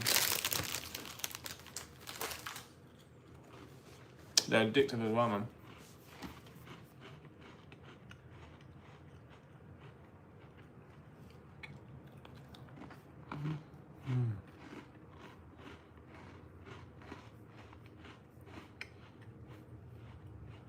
Okay. I didn't even realize many chat showed all this later.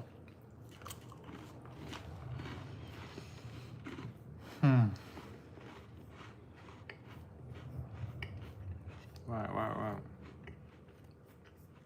Okay, so I can use many chats to send DMs.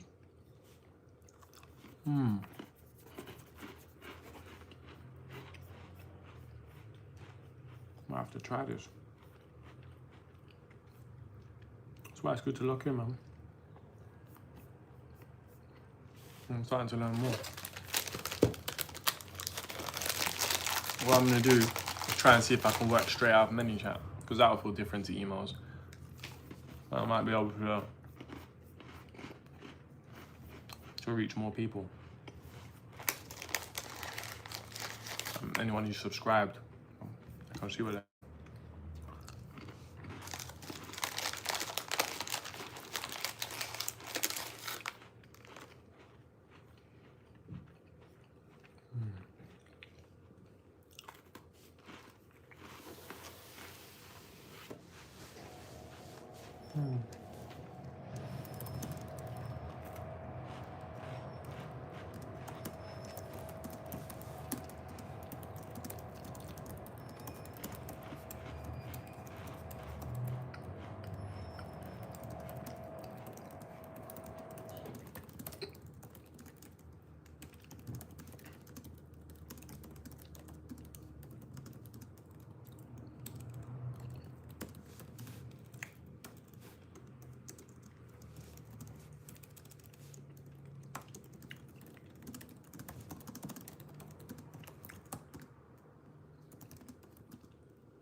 I'm gonna let you lot know the message that I'm sending now. Is it me or more people are strayed away from LinkedIn entirely?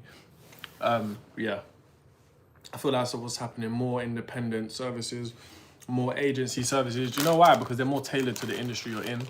So like, for example, my service is specifically tailored to my industry. And I'm seeing a lot of other people doing that specifically. And it's just, you're always gonna get a better service when something's niche down, really.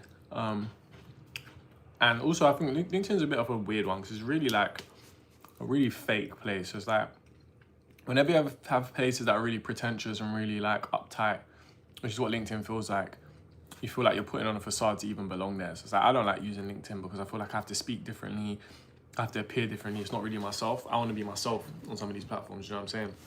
And I feel like other people really do feel that. I feel like it's very much a very corporate bros, like uptight place, and people use it because they have to rather than they want to. So anyone who doesn't have to use it, you're just not going to. That's what I think. I only use it because Gary Vee recommends it so well as well, but even that, I'm not the best with it.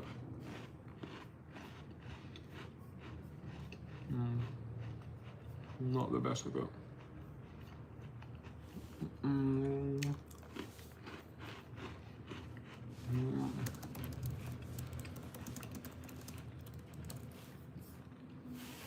I'm writing a message to someone now. So I'm practicing my outreach. I'm seeing if I can message straight through ManyChat and it goes to the Insta. If I can, that's really good because ManyChat shows me exactly who's received. Basically, I'm setting up an automation that sends people links. If they follow our account, it sends them a link, or if they are a new account. Sorry, if they follow our account, it sends them a link, or if they comment under something, it sends them a link. So I can see who's subscribed and who hasn't. So that means I can message anyone who hasn't clicked and ask, hey, was you still interested in signing up? How comes you didn't click the link? And I can message anyone who has and be like, hey, how have you found it? I'm trying my butt framework. Look, at the end of the day, we still have a bit of bugs. I haven't got the most high quality jobs on there, but if you sort out your profile, if you do this, it'll be perfect. If I can send that 100 times and see what the response is like, that's good. I always find LinkedIn is but it is, bro. It's weird, man. It's weird over there. Like, no one likes that. No one likes feeling like you're around pompous people that you got to impress. People just want to be normal. So I feel like that's what lets them down. It's too corporate bros and fake over there. Like, it's just a bit weird, man. Bit weird still. So I don't fuck with LinkedIn. I have one, and sometimes I automate posts to go in there, but out of necessity rather than want.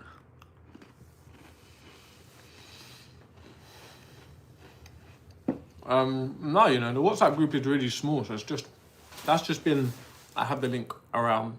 If you see it, I haven't pushed for that yet because one, building the community is difficult. Where I know I haven't got the full time, I don't want to push too early because I don't want people to be in there thinking, oh, what's going on? There's nothing going on in here. Two, I'm not making money from it, so it's like, I don't really care to set up a funnel and stuff like that. But with this stuff, I've actually got the funnel set. Yeah, and the WhatsApp one as well. I'm not sure if I'm going to keep on WhatsApp or move to school, which is obviously the new one. Or even to be fair, there's something in FMF that I'm trying to build soon. What my business partner really wants to build in. It's about like building communities in there. So I'm still indecisive of what I'm actually going to do with that. That's why I haven't really set up any funnels for that.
Cool, so I wrote a sales message, but I might need to tighten this up. It's looking a bit long. Hey, Eddie, I just wanted to check in. So this is for someone who's actually clicked the link. So yeah, I've sent the funnel out. I can see which one they've clicked, whether they clicked iPhone, Android, or website. And now I can respond to them and say, yo, look, have you signed up? Was there any issues with the sign-up process?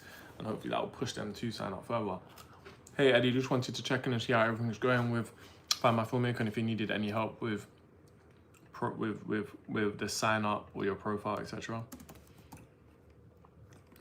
That's okay. And then I've gone in to say FMF still does have a couple bugs and it hasn't got loads of high quality jobs on there yet. But let me put yet in capitals. Yeah, but what I can promise you is you will be found 10 times easier on our platform than on Instagram or any other apps. And then I've explained to them, someone can literally search for a male drone operator in Brighton and the right option will come up straight away.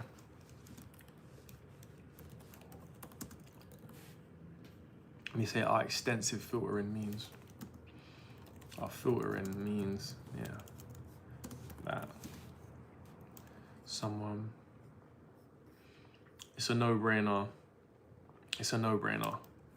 And I'm just gonna say there's a free plus. So basically in this message, I'm gonna get rid of all his inhibitions.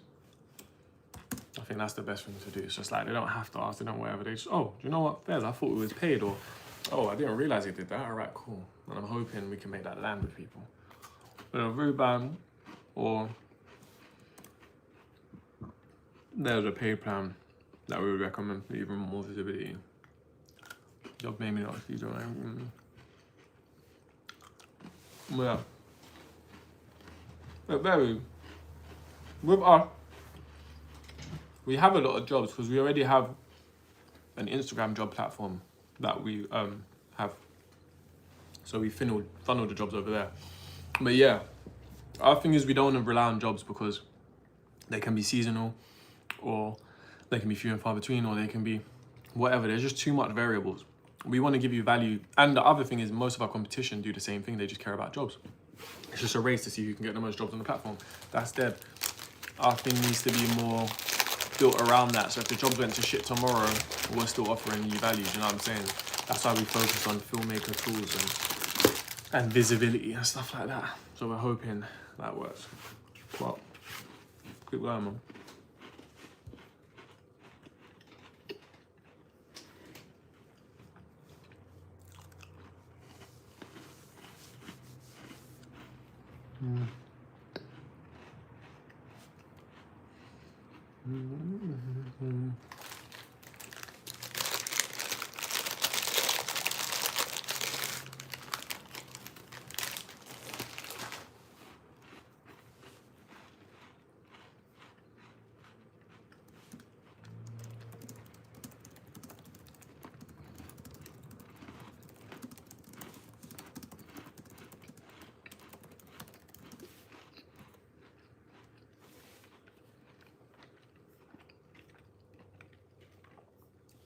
Let's see if it sends.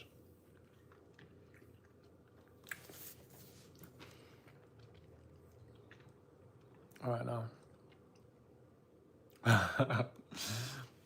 That's the thing with, you see snacks, bro, I can go through snacks.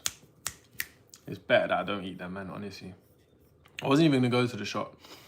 I was driving past here and I thought, oh, I was probably thinking, don't get biscuits, don't get biscuits, don't get biscuits. I was gonna turn right and then I thought, oh, pineapples. So I thought, cool, I've justified it by getting fruit. Turned left, gone into the shop. Lo and behold, look at me, just going crazy.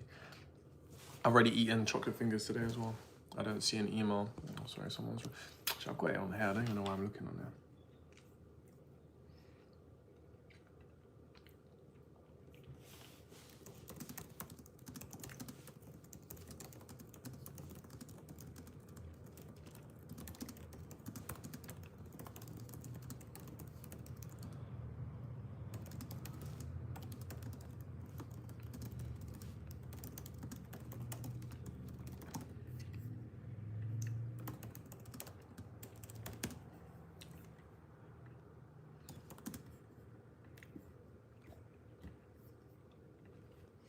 I won't lie, I do have hobnob.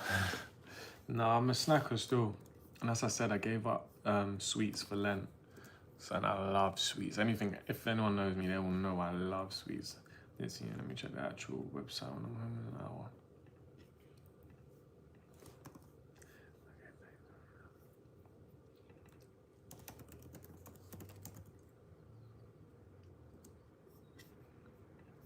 Oh, I made a spelling mistake. It's always embarrassing when you do that. How do I do it?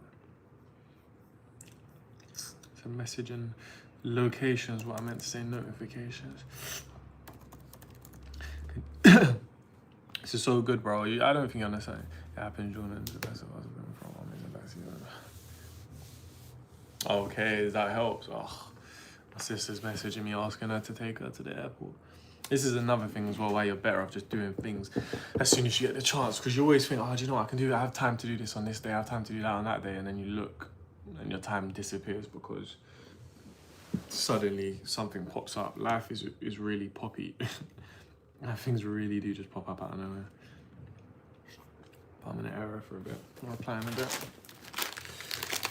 I hate airport trips, man. Fucking hate them. I feel like it's only me who gets asked my family as well. Cool. What we saying? What we saying? What we saying?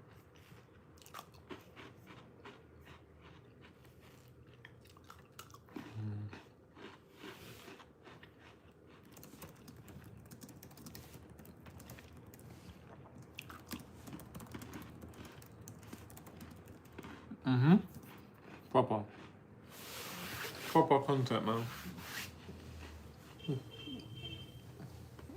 You cannot plan, bro. You cannot plan. You think you got all the time in the world, you ain't got time, man. Oh, Gatwick as well. That has ruined my day.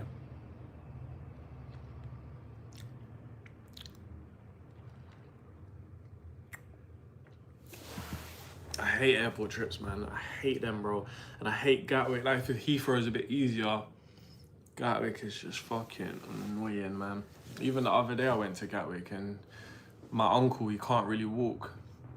So I took him there. When I let him out, I didn't feel comfortable without walking him to the reception bit where they obviously can give you assistance.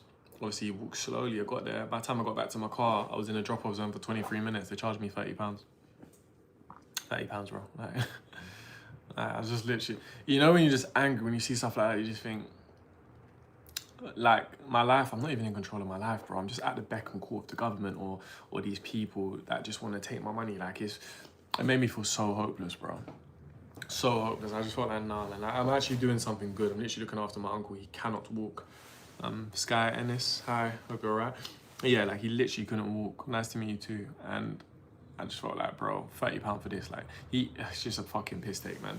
Excuse my language. Just really piss take.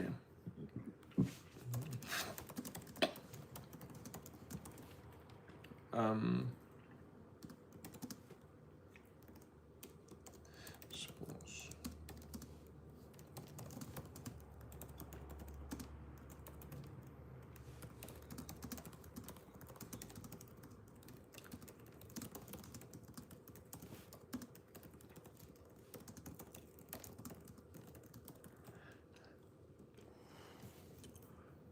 Government having things to do as well, you know. Oh, yeah, man. Oh, have you seen? I made a video. I even need to post it on YouTube on one of my shorts. Do you know how much it costs to register a business in the UK now? Broski, I looked the other day. My friend needed some help registering one. Well, not needed help, but they just wanted some assurance in it. And I know that stuff. So he came around to my office, registering it. Looked online. He said, "Bro, does it cost £100?" I said, "No, it don't cost £100. It's like £30." We looked. From February the 1st, they changed it to £100 to register a business. And I mentioned it before, bro, because it's fascinating. I can't believe it. It used to, a few years ago when I was registering businesses, when I come out in like 2020, I was just trying to bear shit. I registered like a few that year, £12 max. And then even up to when I registered Find My Filmmaker, which was October 2024, you're talking max £30, £35. But now they've tripled it to £100, bro. Mental. Absolutely, positively mental. But this is the, not even, I was gonna say the country, but this is the world that we're living in. It's not even a country thing. Obviously UK is not great in terms of some of those stuff, but fucking country, mental, bro. All right, cool. So I've just messaged this person and we're gonna keep messaging loads of people now. Anyone who has anyone who's signed up, message him. Alright, cool. Let me just go straight to subscribed. Wait, cool.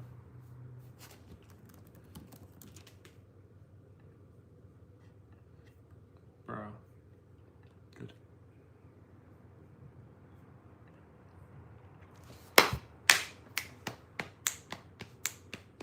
How's it doing?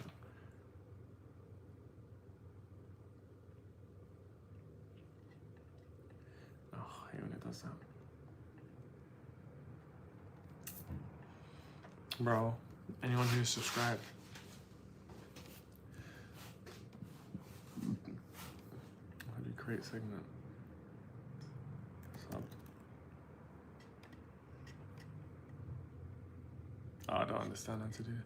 You did, man. That was up to me. Bro, I'll be gone as well, man. It's too expensive. It's too expensive to live over here. It's mental. Absolutely mental. Like, mental, bro. It's tough, man. Why is it not doing that?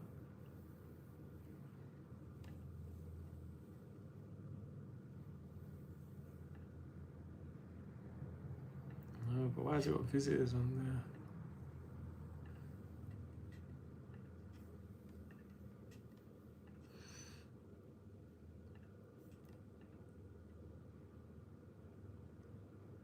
What?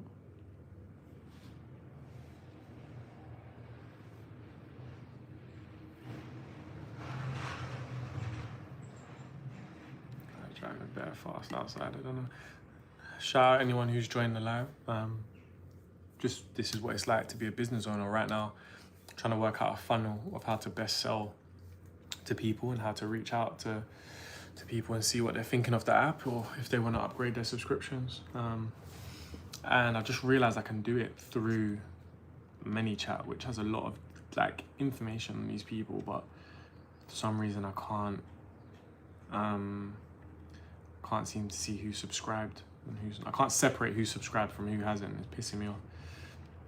Maybe there's a linked clicked condition. It's just annoying me. Just wanna filter it, bro.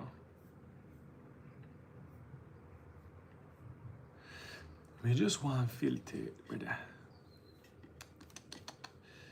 You know, sister? Oh no, I don't want to go in there.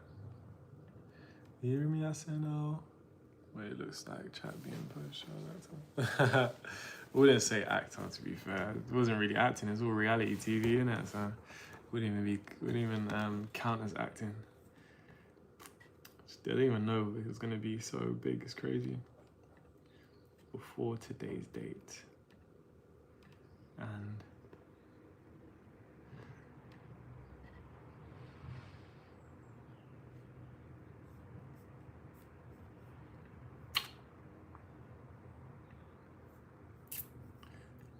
what's a function that we can use, bro?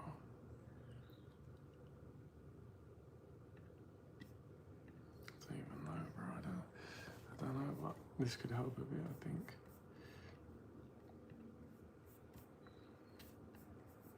Let me just message. Fuck it, I'll just go through all of them. I don't really care, bro.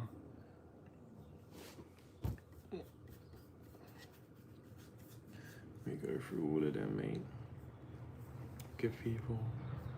Nah, I'll give the day. I'll start from. Oh, it's just all gonna be MUAs though.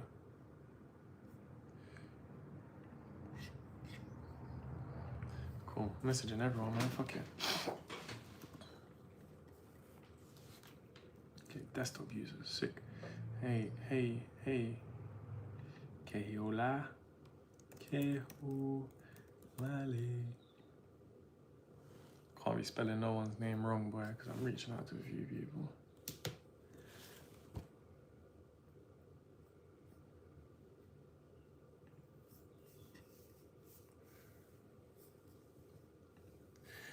Oh, no, I don't like this way, man. This is gonna piss me off.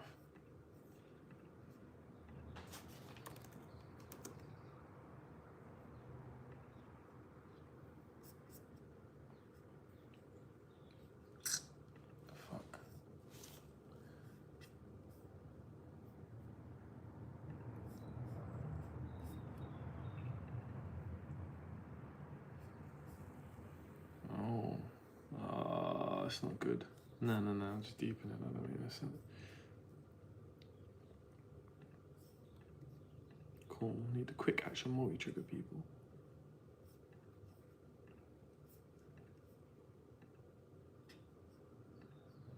Okay, no one opted in for API.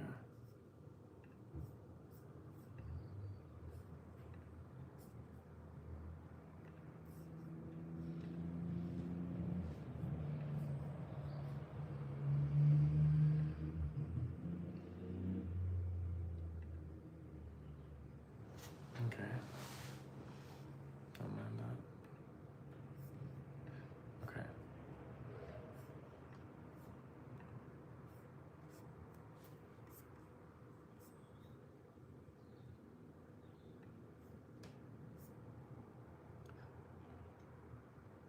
What do you do? What do you actually do?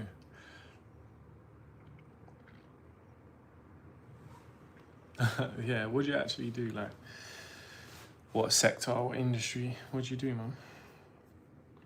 Is there any way we could even help each other? It's always good to collab, you know? Cool. Android users, let's go. Hey. Hey, man. Don't know his name, so I'm just gonna say hey, man. Tom Hughes.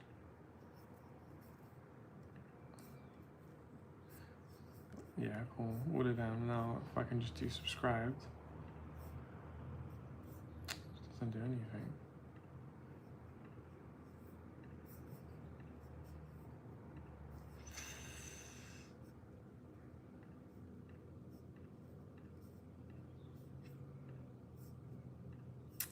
It's a fucking work, man.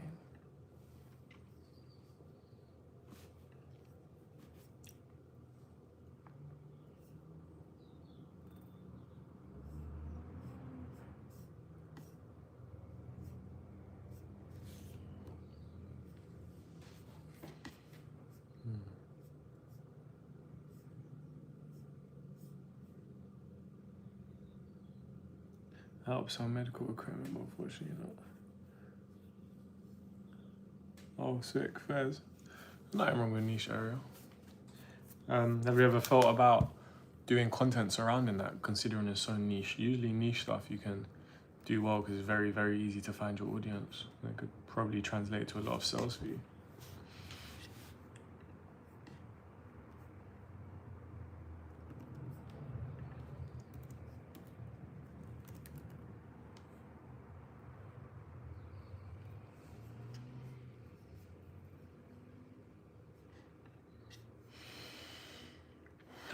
Why is it? Oh.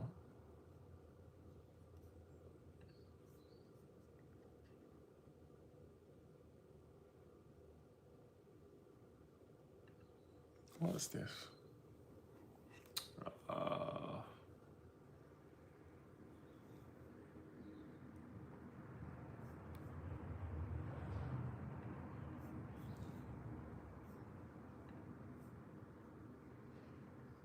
No, fuck that. I'd rather delete the contacts. There's 2,800.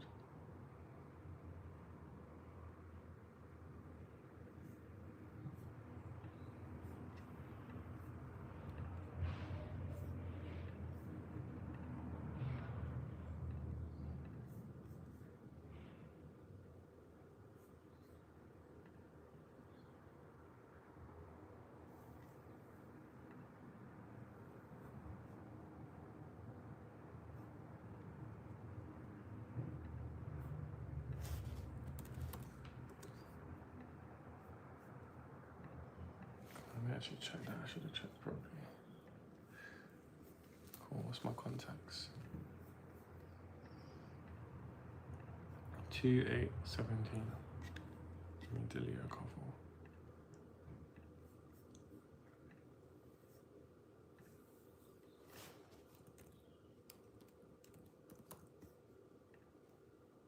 I've done in the past, but my conscience took over.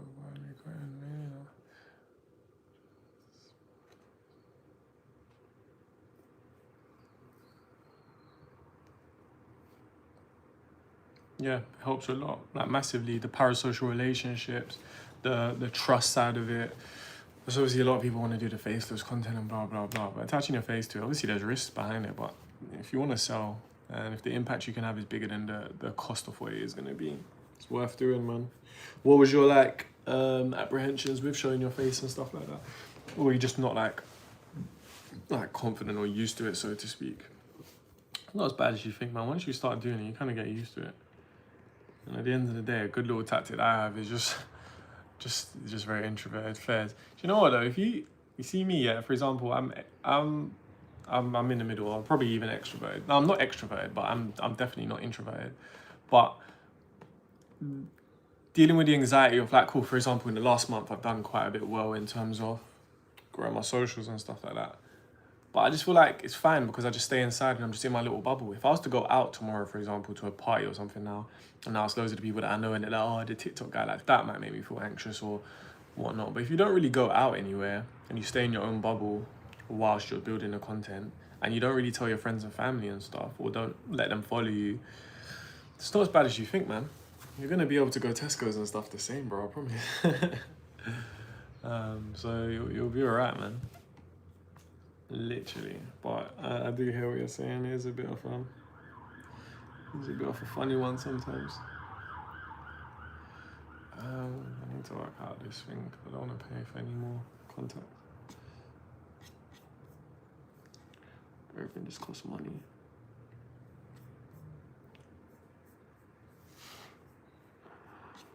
Let's see if I delete this guy, see what happens.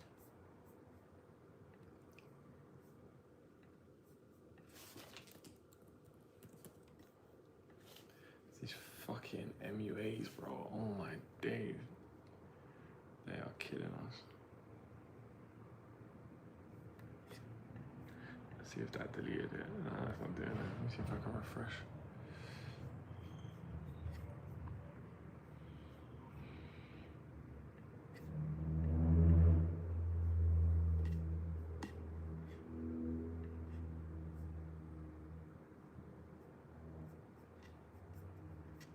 How do I reach my active contacts?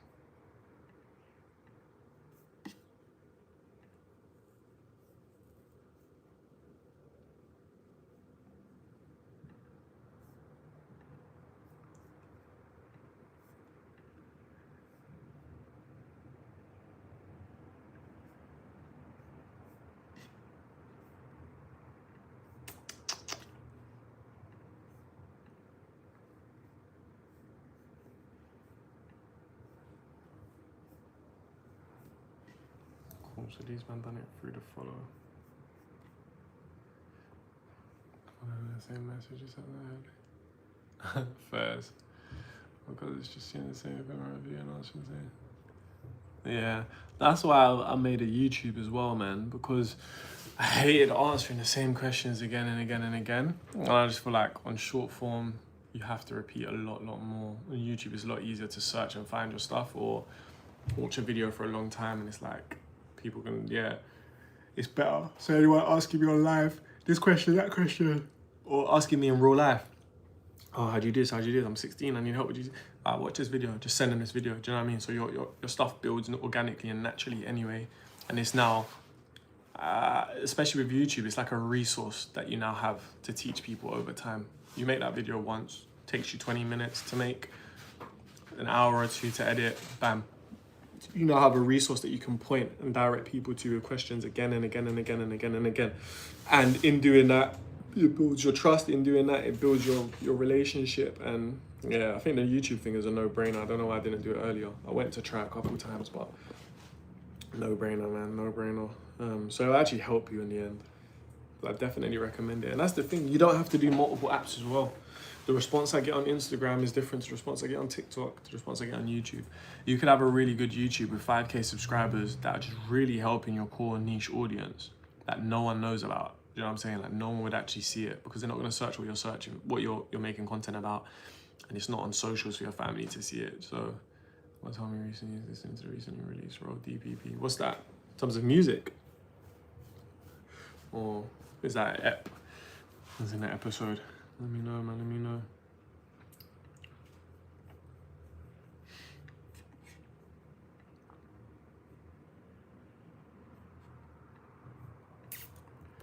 Bro, I'm deleting contacts and nothing ain't fucking working. Language, Jordan, language. It's killing me, mate.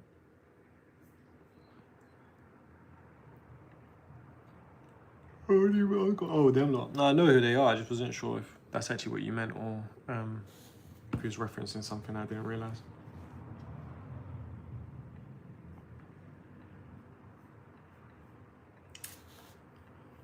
Shout out Roll Deep. Bruh.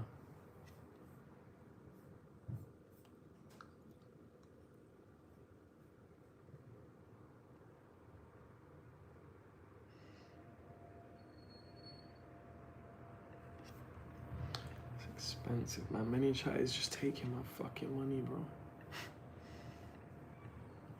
Probably stopped on this account soon. Yeah, man, it's all these... Oh, bro, it's all these thingies, man. Yeah, it's pirate radio days, old school. How old are you then? You're probably a little bit older than me then.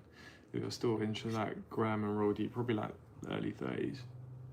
Because that was my time, but they're already popping as I grew up rather than growing up with people like that. Doing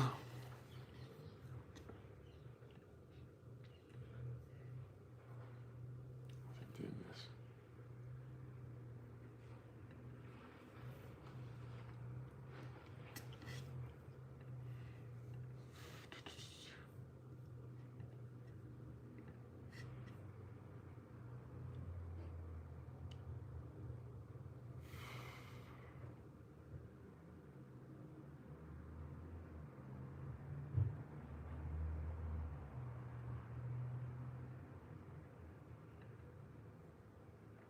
Bro, I just want to pay, like, what the fuck?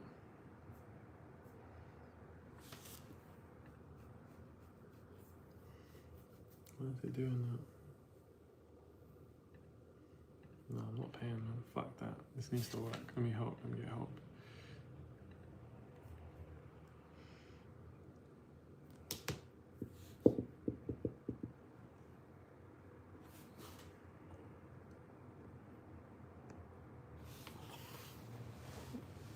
Oh, okay, so you're local as well. Whitechapel's not too far. Yeah, man. Here you go. I need some help.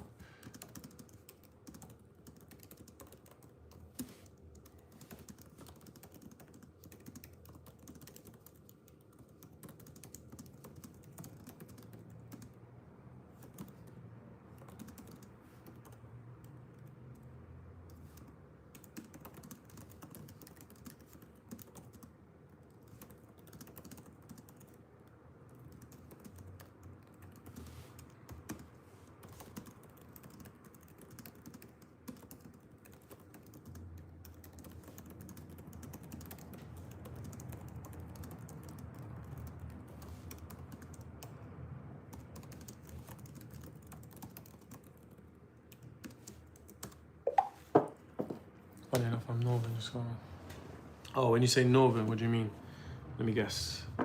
From Manchester. They don't even speak like that. From Manech, 0161. Maybe you're from Huddersfield. I know a couple people from up north still. Far, man. 4-hour drives and shit. I hate going to Manchester. But Manchester's so nice, like it's a place. I just don't like driving that far.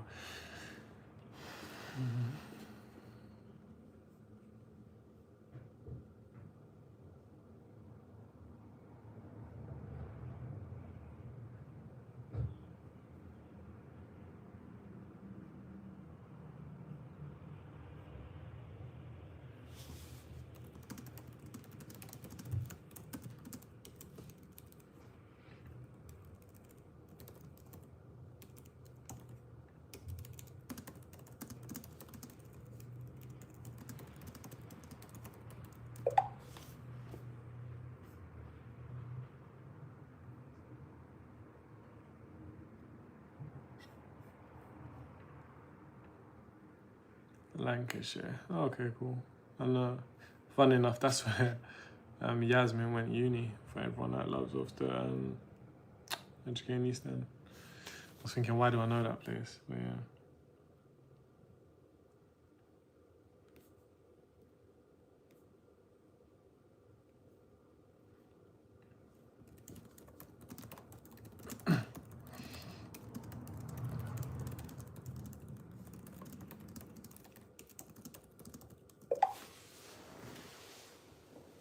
0161, Manny. Name's H from Manny. I'm from Manny. I've been on here for 2 hours, bro. We've actually been on there for a while. But yeah, I was meant to be learning. I've only watched 20 minutes worth of videos, but still, it's inspired me loads. And I'm just trying to sort out this funnel, which is annoying me.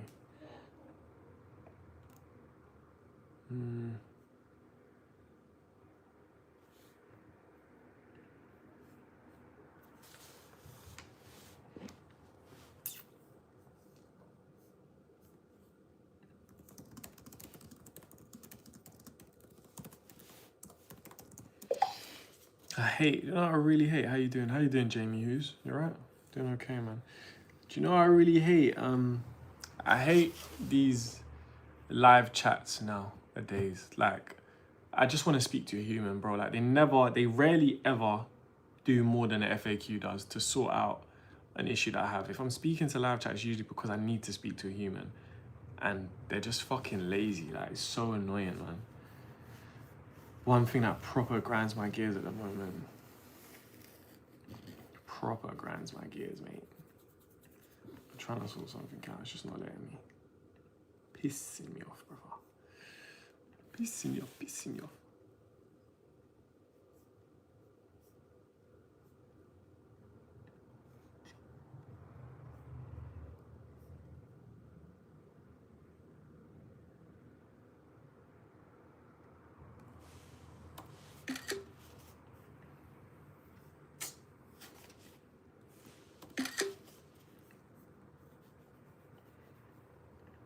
Need to allow it, bro.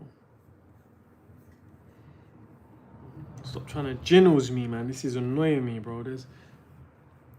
Yeah, shout out Jamie, man. If you're new here, lock in, Jamie. Lock in, broski. If you want to make money or if you want to do anything, really, just lock in, man. Lock in, chat.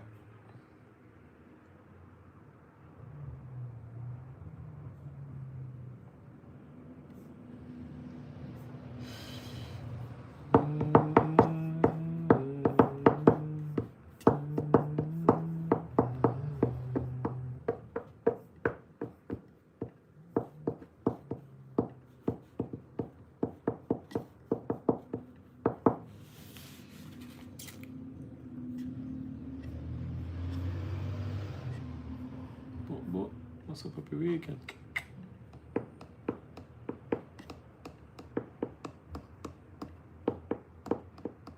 Why is it doing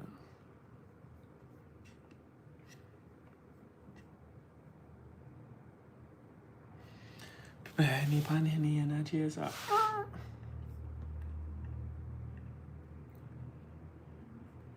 Why is it doing that?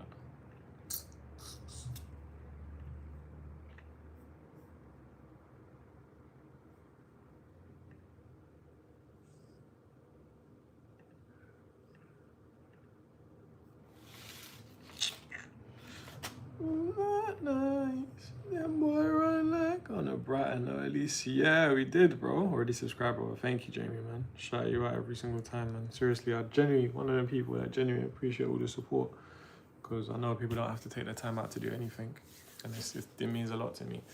But yeah, on the brighter side, he's arrived.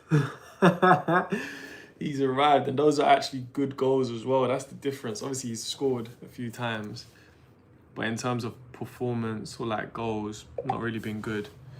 But yeah, man, and a couple big games that he scored in now as well. Inter Milan, Chelsea, obviously Tottenham are shit, but it was a big game. It's what we need from him. And since the turn of the year as well, it's been a lot more goals. He's got 8 and 12 now, so that's the sort of numbers that we want him to sort of take into the end of the season. Flat track bully, but he needs to be staying on. That's the difference as well. He didn't get taken off. If he got taken off like the 75th minute, which he usually does, Jesus comes on, releases the pressure, centre backs push forward because they can do 1v1 with him. They don't need to, but they don't need to be worried about that threat on the counter. And then the team score. That's what happened against Wolves. That's what happened against everyone, bro. All our goals we conceded in the last 10 minutes. It didn't happen today, and he got a late goal, so it shows he needs to be playing full games unless the game is fully won. Sorry, it's out of my eyes. Sesko dug out. Yeah, he did. Very good finish. But I was saying to someone else, I think, do you know what? Man United have arrived. Teams need to realise it now. And you're going to have difficulty in your next few games because I don't think teams are going to play how they've been playing against you. Let's face it, no one's respected you this season because they know how they are. So they're looking at Man United thinking, we can get points against them. Everton set up that way yesterday, attacking, even when they conceded. You saw it's a 1v1 between Keane and Thingy, and then Sesko's managed to run through. So it's like now teams ain't going to have all their players in your half. They're going to sit and they're going to try and counter-attack you. Who you playing next? That's what they're going to do. And also, you got to remember, you still got some good teams to face. Liverpool, Chelsea, Aston Villa and Newcastle. So it's going to be an interesting top 4 battle because you're right in it. Not even top 4, top 3 battle, essentially, because Aston Villa have been pulled back into it, only being 3 points ahead of you now. Yeah, Lemons is good. But this is the thing, like, as a rival fan, I could see your goalkeeping area, super issue. Your manager, super issue. Your team's not that bad. You just have a really crap goalkeeper and a really stubborn manager. So as soon as they both gone, it's like, cool, makes sense. I wasn't surprised. I remember exactly where I was when Amorim got sacked, and I was upset because I knew it meant you'd do good. I didn't think you'd do this good, but I knew you'd do good and I knew you'd start to bounce back. But you're not doing very well. And you were right in position to get Champions League football. And what you need in this sort of league is momentum. That's what you want. You want to be going on runs. You want to feel confident. You want players that you can bring off the bench and do well. Yesterday you didn't play good, so it's like that's what you need on your off day. You're still leaving with 3 points, whereas before those are the days that you're losing. You lost that reverse fixture in what was it, November? I remember I was watching it. So yeah, it's dark. It's really dark. Even with Arsenal, despite that way. Yeah, of course. And that's why everyone says, oh, you're not playing as free-flowing football she was in 23, 24. It's like, yeah, obviously fucking not, because teams see it, they come forward, they get popped, they start sitting. Eventually, no one wants to be embarrassed. You're going to say, cool, how can we make it difficult for them to score? And that is what's happened. That's why Martinelli and Saka aren't getting 15 goals each in a season. Do you know what I'm saying? Like, teams start to sit, bro. They would do it because they're not stupid. And that's the way the game is now. It's a lot more pragmatic. So it's like, it's all good, Man United thinking, yeah, teams do not play the same way against Arsenal and Man City as they do against Man United because they don't respect Man United. But with wins comes respect. When Man United are tearing teams apart on the counter and or doing this and doing that, they're going to have to start sitting and respecting you. And then the onus is going to be on you guys to actually take games to people and score and break down low blocks, which I think is the hardest thing to do in football. Break down a low block, score against 11 men when they're cramped inside 1/3 of the pitch. Very, very difficult. You have to move the ball quick, you have to move the ball with intention, and you have to be aggressive and also hope for a little bit of luck. So, yeah, we're going to see what happens, man. Do you know who your next game is? Next Sunday, because that'll be interesting because we're playing Chelsea as well. We'll probably beat Chelsea, so that's going to be a game that you need to win to open up a little gap against them. And then we'll see who see who Aston Villa and Liverpool are playing. Let me type in Prem fixtures. Let's have a little look while I'm waiting for thingy Tatum again. I said Zaha, what a throwback. Saha, sorry, very good player. Cool, who are we playing? You're playing Crystal Palace at home. Should be bread and butter for you, like they're not good at the moment. Man City playing Leeds away. Oh, they're playing before us as well, annoying. Aston Villa playing Wolves away, they should win that. So yeah, you'd think at Liverpool playing West Ham at home. So yeah, you think Aston Villa gain points, Liverpool gain points, Chelsea drop points. And you lot need to make sure you're dispatching Crystal Palace to really open that gap up against Chelsea and keep yourself in that good, strong position. You don't want to lose on a weekend like next. I'm hoping Leeds can do us a favour because they've done a few jobs at their stadium. They're not going to make it easy for Man City, but Man City's just got too much quality sometimes, man. They can actually walk over teams still. You kind of need them to have an off day.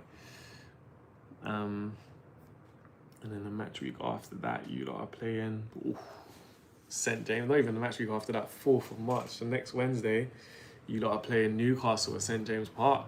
Ooh,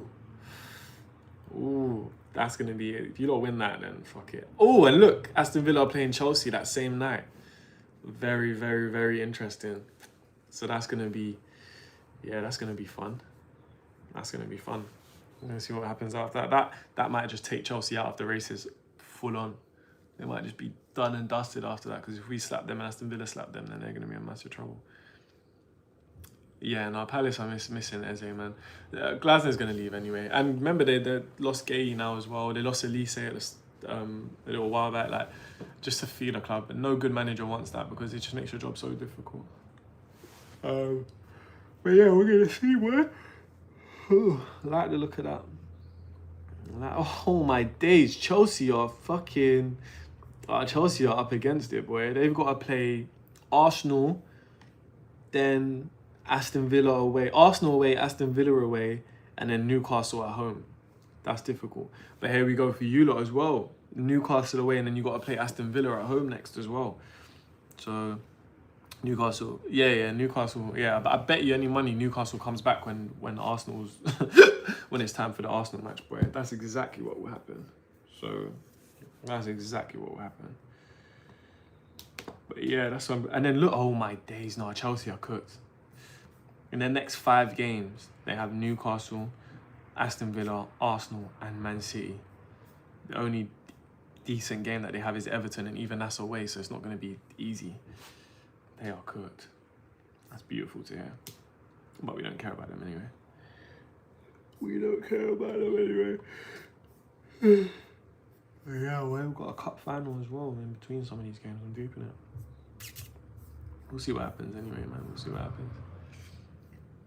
We'll see what happens. But, yeah, really good. Really, really good. Victor Gyökeres, 10 goals, my boy. Proud of him. Erling Haaland has 7 assists, you know. Fucking hell. 22 goals and 7 assists. This guy is just fake, bro. 27 games. I don't even think he's played all of them. He is fucking fake. What a player. What's a player?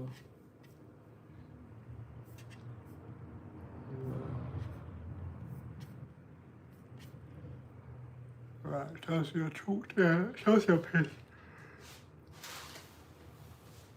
Yeah. Do you know what I do when I'm tired though? Kickstart gums. It's like a caffeine gum. It's actually really good. It doesn't like make me bounce off walls or anything, but it just gives you like the boost. Like when you're feeling tired, it just wakes you up. These are pissing me off, man. They're not replying. I'll ramp up the pressure. There you go. Wait, no. Nah, just waiting for a teammate. It's annoying.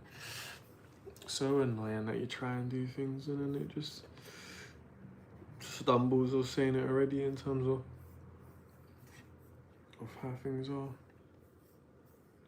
You think you have time. You ain't got time. Haaland has been a fraud. Watch this season. Takes enough. Nah, man. You gotta watch his general play as well, bro. Like, even the other day against Newcastle, he didn't score. But what he was doing for the team, just mental, man. He's just annoying, bro. He is fucking... Haaland is actually just irritating. He's just a winner. He's just one of them players that's just a born winner. Like, absolute born winner.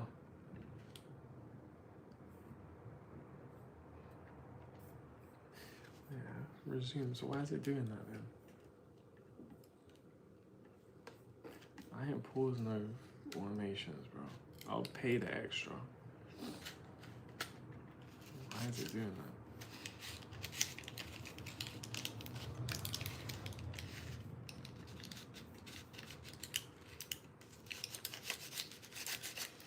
I'm done with what I've always seen. Nah, it's never. Bro, it's like, that is one of the hardest bits about it, as being an entrepreneur. There's always something more you can do. Like, genuinely, you complete one task, something else appears on your to-do list. It's like, it's never ending. It's insane. Like, it's really, really quite annoying. But this is what we do, man. Let me quickly, actually, no, I don't even need to check that. I need to check here. These messages are sending. I want to get back to this outreach. But yeah, when I do get tired, these Kickstart gun, very decent. I can't lie to you, brother. Very, very, very, hey, okay, cool, good. Very, very decent.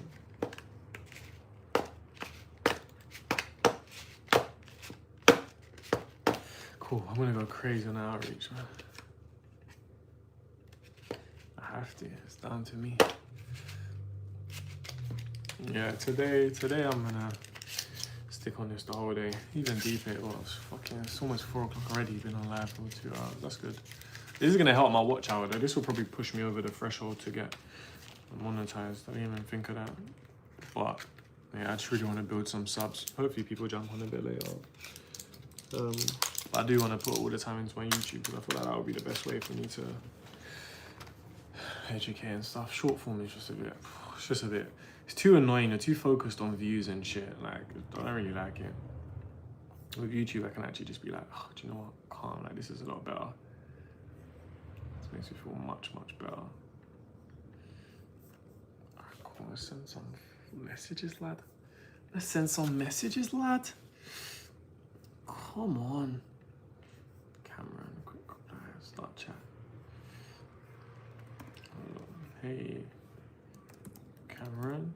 Is that his name? Hey, Cams. I'm saying Cams.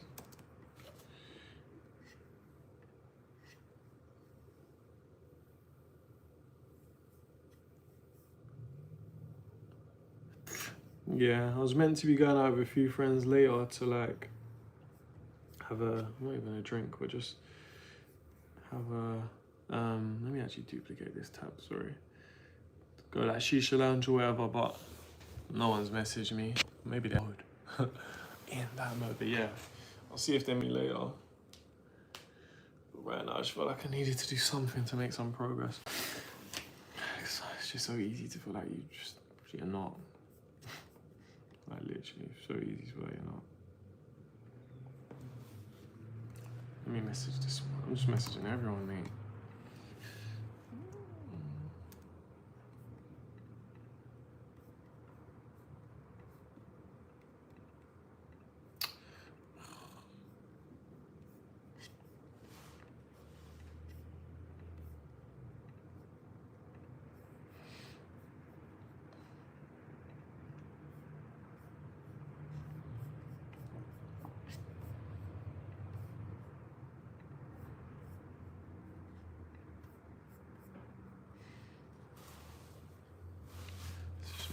Shisha surprise. No, I don't usually, you know. Like I've never even smoked in my life in terms of like weed or anything like that. Literally never smoked in my life.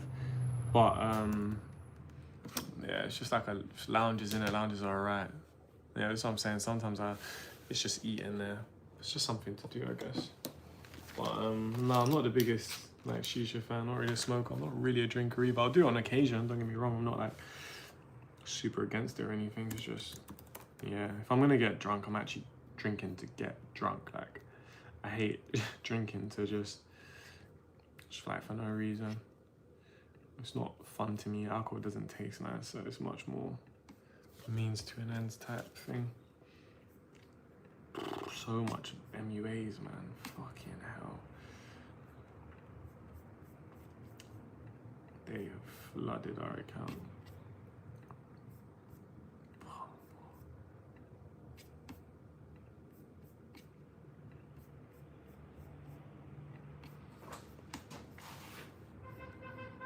We've made this a mare.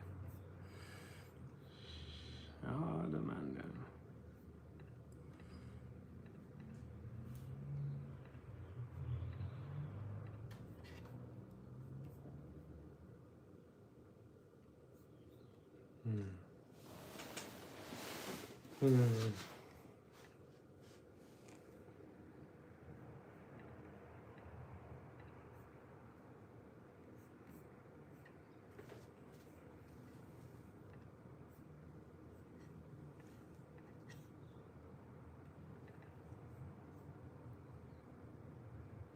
Ah, shit.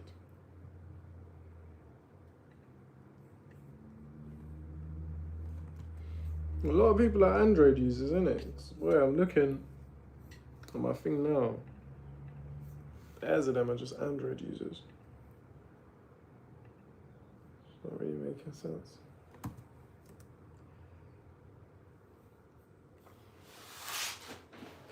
Hungry, man.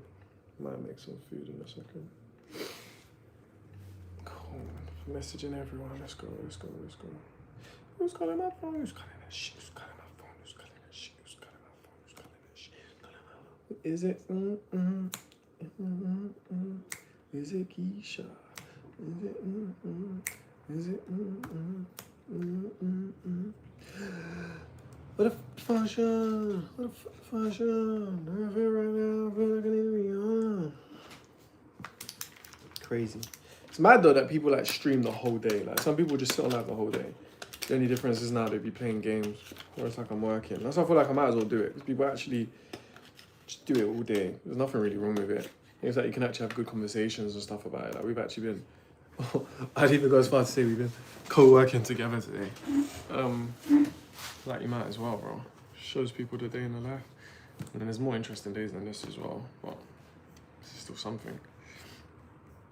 I'm gonna go make some food in a second. You can see what I'm eating as well. See what I'm eating as well, lads.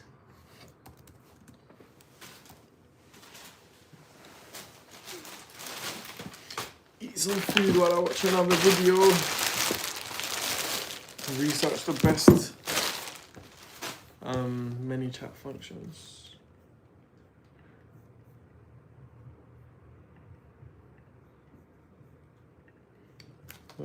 Function.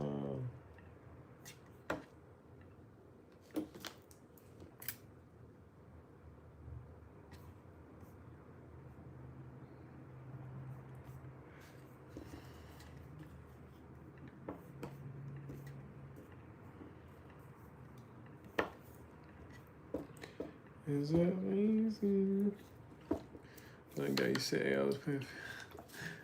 You must be rich, innit? No, I don't get it either. Don't get me wrong, I could play games for a long time if it was that time to play games. Like I can play FIFA for ages.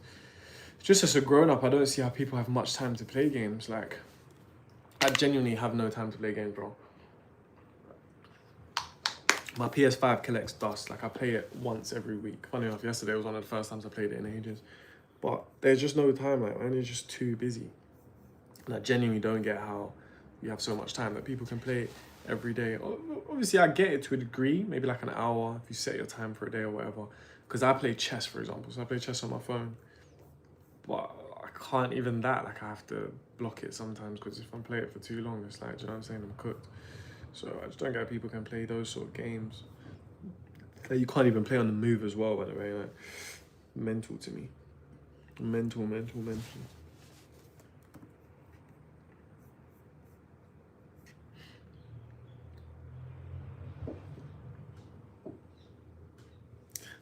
Nah, I love FIFA. Do you know why? Like, I'll never not know how to play FIFA.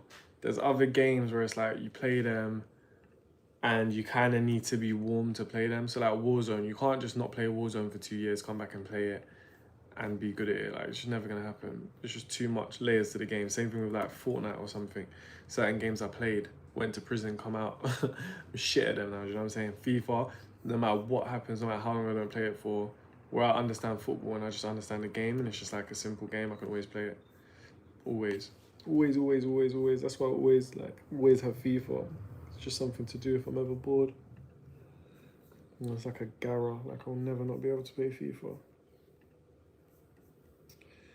So I can't complain, man. Can you complain? Like, what? So you can't message them? What the fuck?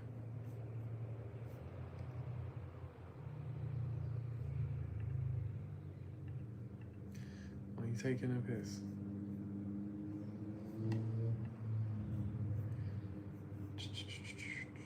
Oh, okay, good. Okay, bruh. That didn't make no sense, bruh.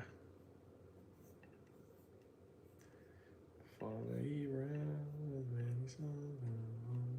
Oh, fuck off, man, please. They just made it weird, man.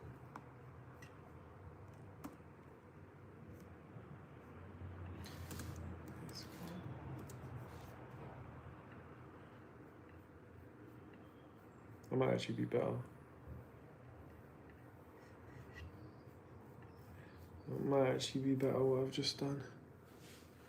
Fortnite, I gave that up when I was going out. Do you want to chat to me, man? Yes, Saliba. How do you pronounce your name? Saliban. How you doing, bro? Right, it's sunny over there, man. I can't even see the camera right now. Yes, Saliban. Well, let me know how to pronounce it. Type Saliban or Saliba. I'm not sure. Saliba. You know, if it's Saliba, bonus points. One of my favourite players. We don't mind that. We don't mind that. Is it Stacey? Is it Is it Keisha? Is it? But yeah, I need a funnel, man. I need a funnel for some new clients as well. Not because I want to focus on them, but because I want to practice. What the fuck the function?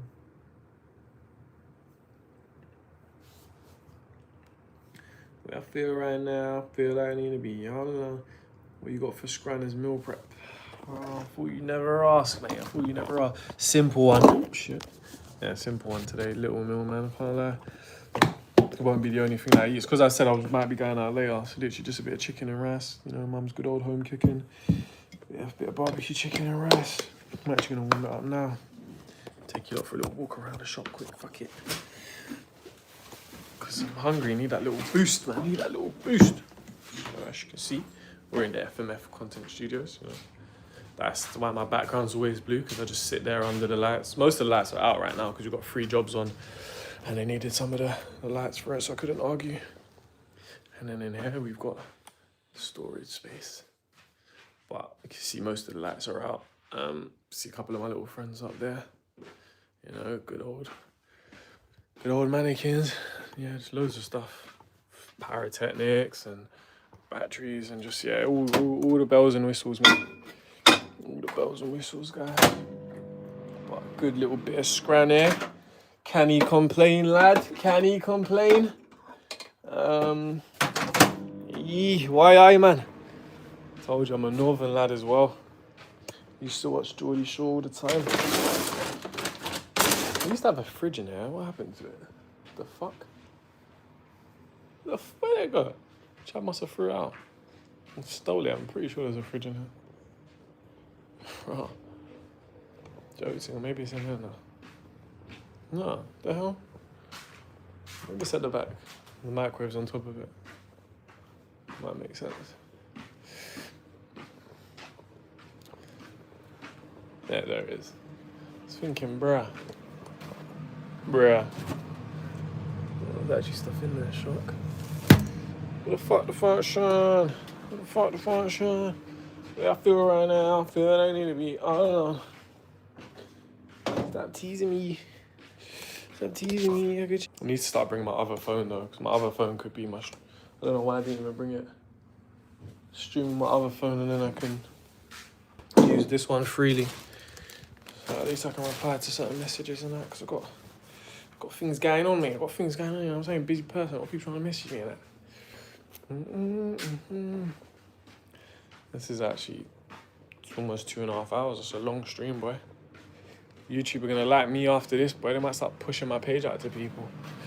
Might start pushing my page. That's what we want, man.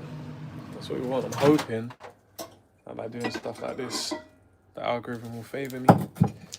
But we don't know. We don't fucking know, lads. See if this is even hot. Good bit of scran that.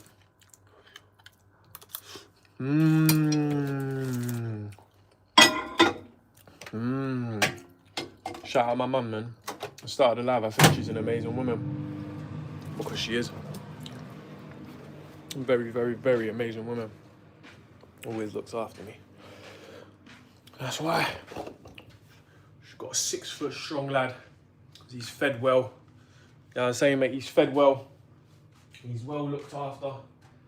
So I can jump. Hey, you lot, if I got a football here, I'm going to show you some football skills. Fuck it. This ball's flat though.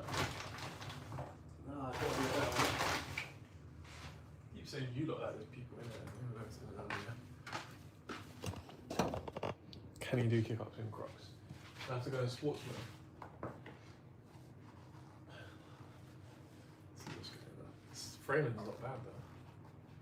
Let's see what I've got. Ball's flat though. Oh shit. Alright. Ball's flat man. Can't really do much of a flat ball. We had other ones as well, so I don't even know where they've gone. Might be up there. Oh, this ball is too shit.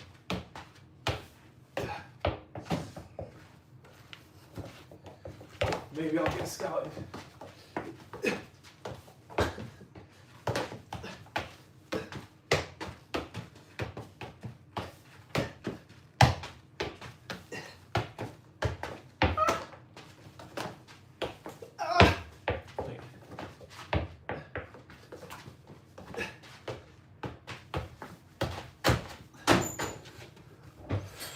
W's in the chat. W's here. Saying dusting them off, man. Old school. He can still do it. Can he? Oh my days. Can he still do it on a cold night in Stoke? This ball's flat though, man. It's making it very hard.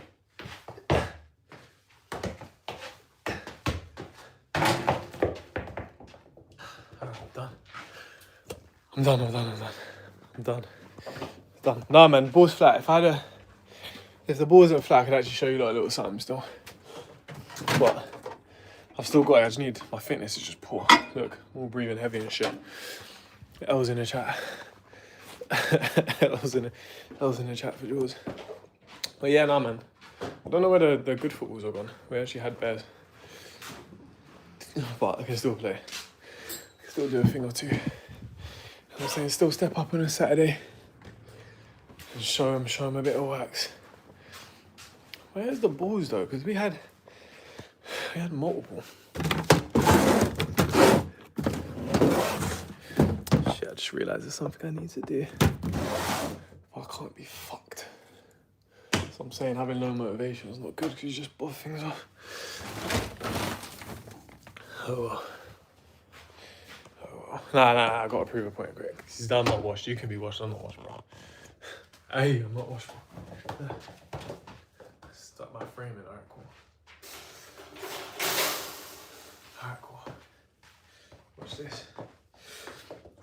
What sequence do you want? Oh my days. Doing it with a flat ball is mental. And in Crocs as well. That's... Fuck it. Probably better off without them. Just making it harder. Alright, cool. Oh my days.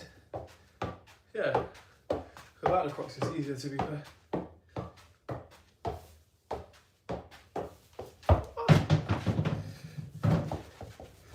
But it's just too slippery when I'm dragging the ball. So anything like that is just going to be difficult. Yeah. Ah, I just can't do anything, mate. Too hard. This ball is too meaty. I just need to show you lot. Like when I say flat, like I'm not joking. Like look. Mental. And cut. Maybe I won't get that football roll after all. Can we get it in the trolley? Oh shit. Can we get it in the trolley? You perfect. Last chance. That is shit. Should have got in there. Do you wanna... I know. That's why. This is my lunch break though. You gotta give yourself a break. That's what I'm eating. Little 20 minutes. Watch something while we're eating. And watch best like sales funnel for business or something. That's what you do. That's what I'm saying. You get bored. That's what happens when you work by yourself. There's no boss that's gonna run in here and tell me stop fucking around. So it's down to you to be disciplined. Because it's easy as fuck to get distracted. But let's watch something anyway. Feel good. Right, how to sell using ManyChat. That's what we're gonna do. The right way to use ManyChat.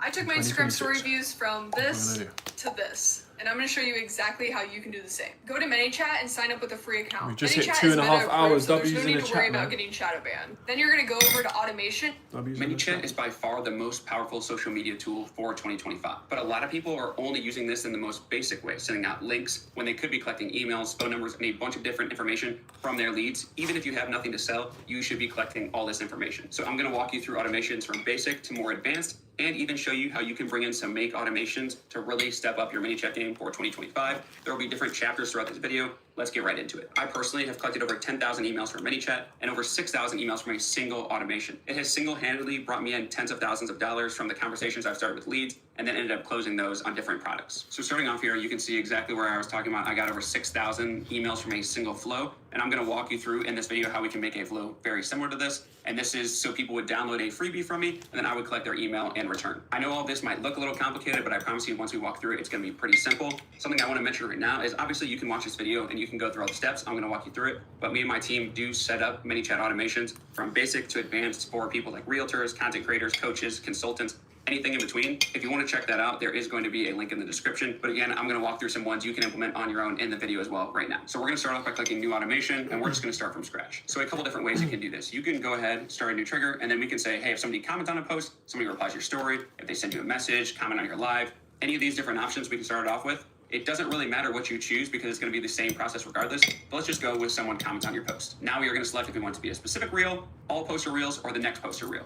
I typically only do a specific reel or a next poster reel. I don't like to do all poster reels because you never know what you're going to post in the future. So you don't want somebody commenting a word that they might post on a future video that they don't mean to trigger this automation. We're just going to choose next for the time being. We're going to say that the keyword is Superman because people aren't going to be commenting Superman on my video, so this won't turn anything on right now.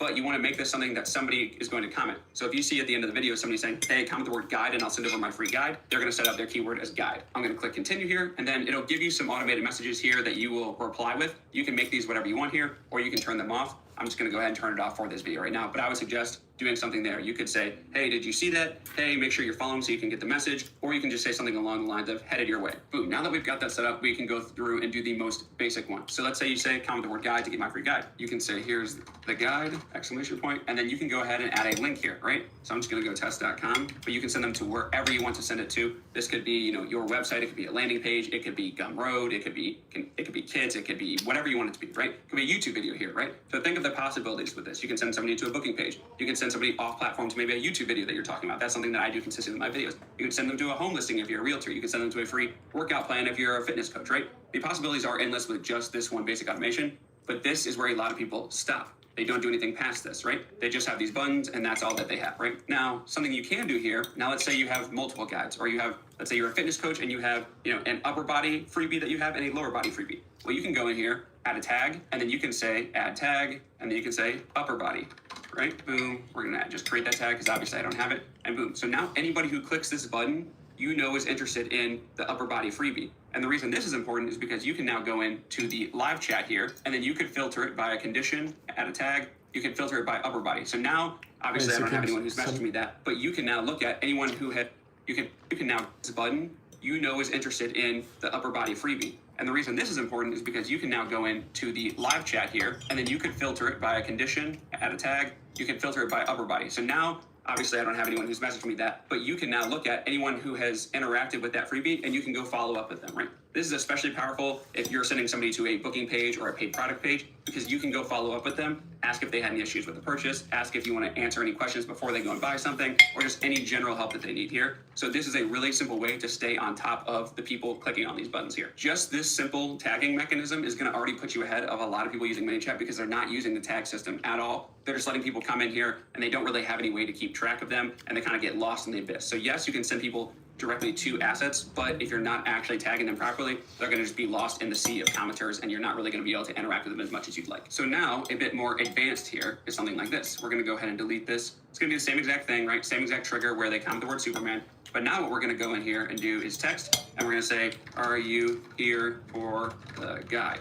Okay, they're going to click the button yes, and then we're going to send them a new message after that, right? And this is super important, so make sure you're paying attention here. You're going to click out of this, because if you don't do this, when you try and collect their email or their phone number or any information right now, it's just going to store it as a message, and it's not actually going to store it in the contact data. So what you need to do is click on data collection. You can click on here, and you're going to say that their reply is actually their email, right? So you're going to save it to the system field. It's going to email opt-in, and then boom, we're good to go here. You can put any message here. I'm going to leave it as is right now. Before you continue, please send your email so we can contact you later, right? You can send anything you want here, right? A typical message I might put in there is, hey, what's the best email for me to send over the free guide to, right?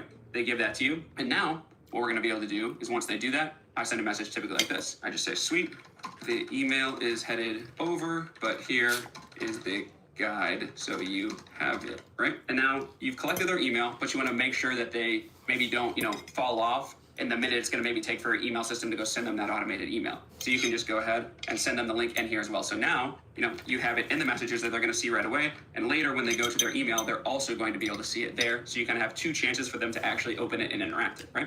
And again, that's where you can go ahead and tag these people, right? You can tag them with upper body again. Here is what you could do, okay? So we go upper body. If they don't respond, we can go ahead and we can say, okay, we're gonna wait an hour because we don't want to bug them with a bunch of messages right away. And then we're gonna go ahead and we're gonna create this same exact message again, right? So we're gonna do that. We're gonna go email and then boom, right? If they do respond, we can just link this back to here. We don't have to create a new message. And then we're not gonna message them again if they don't respond after the second time because we just don't want to be bugging people here, right? Now, the really, really powerful part of this is if you're using, something like I specifically am using Kit, right? Previously known as ConvertKit, because it directly integrates with ManyChat. And what I mean by that is I can go on here, I can add this action, I can click ConvertKit, and now I can add a tag to someone inside of ConvertKit, right? So when I collect this email, let's say I want to just add them to, the ManyChat tag. So now, not only am I going to be able to send this person the link in the messages here, and stop playing around with AI. Look, everybody and their dog is dabbling with ChatGPT.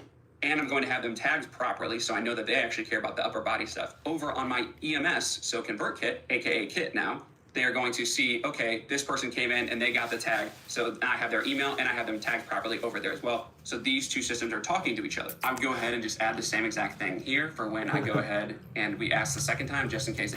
That's the thing with emails. I think emails are a bit spammy, man. I feel like it worked before. I feel like in this day and age, I don't know if it's the same. You don't see emails, bro. Do you know which emails go to my junk? And naturally, I just think, fuck them. I prefer social so much more. I think you're much more likely, like you're 10 times more likely to get a response from someone's Instagram or their Facebook. Or even if you get their number, cool. It's just text is usually more expensive than email. I think people just regurgitate this email list, but it's bullshit, man. I've done it many times. You don't get good response rates. Obviously, it's better than nothing, but I don't think it's better than getting a social media handle at all, man. And that's why you have to do this. It's a pinch of salt, man. Like, bro, it's a pinch of salt still, because people will say it and you'll think, oh, I need to go collect an email list. I'm not doing enough. And then it's just like, nah. You need to collect a list, yeah. You should be storing data, but can you get mod?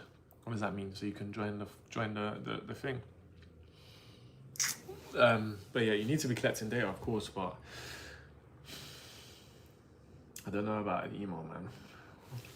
I don't know. I'll take a number there. Yeah, it's gonna be dodgy, innit? What would you even do with that? I don't get it. I'm new to the whole live thing, so I don't even get what he's talking about. Just always sounds a bit dodgy. So you can have a moment. Oh yeah, no chance. Giving some random person mod is insane. I'll only give it to someone that would obviously either always in my life or I actually know them. Like, they're just messing up their life for no reason. He's probably gone as well. That probably joins just to join. It's just weird though, because it's hard to tell with live who's actually in here, because it just changes so quick. It's like a lag change. So it will say there's no one in here when there's people in here, and then it will say there's people in there when there's no one in there. So I don't know about live, but let's see if we can make... Okay, cool. I thought I was having an issue with messaging on the app, but this is what I'm saying. Cool. I won't let you pretty much started the crew chat with No, still, but like there's obviously judgment of character. It's still hard through there, but like, there's certain people, like from when I know people's names, like there's certain people, like there's a guy called T1 Guapo, always in my chats. There's a guy called Jay. always in here in my WhatsApp group as well on my other social media. So like I've never met him. We've only been sort of talking for the last couple of weeks, but I would let him mod. Do you know what I'm saying? It's like you kind of know who you can give responsibility to because you know who's not stupid. Obviously, you might not always get it right, but for the most part, you can make an educated guess. Let me see if I must on my back. Did it make me go, or was I here the whole time? Because I was just checking WhatsApp. Someone's irritating me. You don't respond the first time, right? So not only am I going to be able to send this person the link in the messages here at the tag, so I have their email and I have them tagged properly over there as well. So these two systems are talking to me. Man, I fuck the emails thing. I feel like getting them on Instagram is already a good lead. You know what I'm saying? You don't need them on the email as well.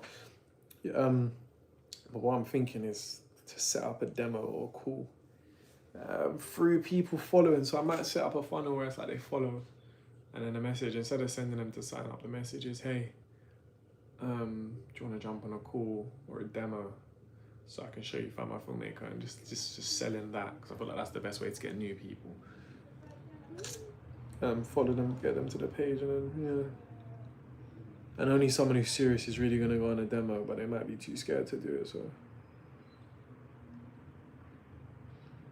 I think it's worth a try. It's alright, but yeah, I'll just be in the packet. Okay, cool. Yeah, let's see if ManyChat replied to me, because right now I'm trying to get help from them and they're just not even replying, so this ain't good. This ain't really good.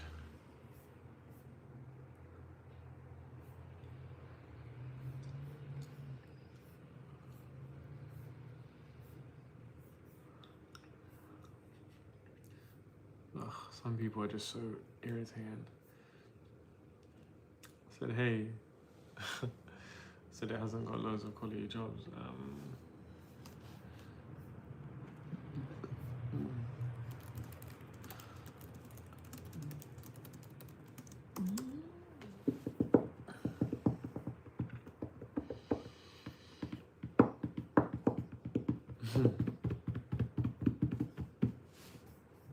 No, I hear it.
Yeah, I hate that.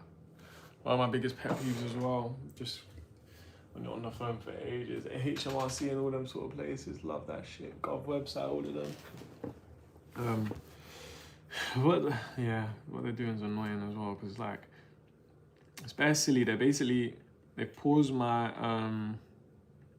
my subscription because I've gone over what there's meant to be a way it just keeps going. If you go over and you basically pay like 5p per contact. What's 300 times 5p actually? Is that actually a lot? It's actually a lot. It's £15, $15, £12. So it's jarring. But yeah, they're annoying me still. They need to reply. They're just trying to basically make me spend more money.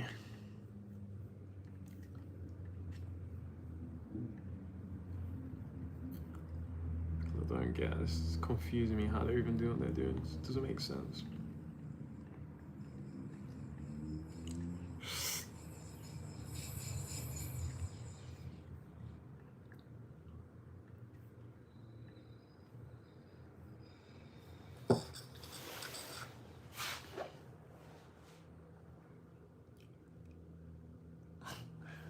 Majesty's Palace, I wish. Unfortunately, it wasn't that appealing in there. It was a bit of a shit show, if I may say so myself. It was. But you live and you learn, innit? Didn't die, not too bad.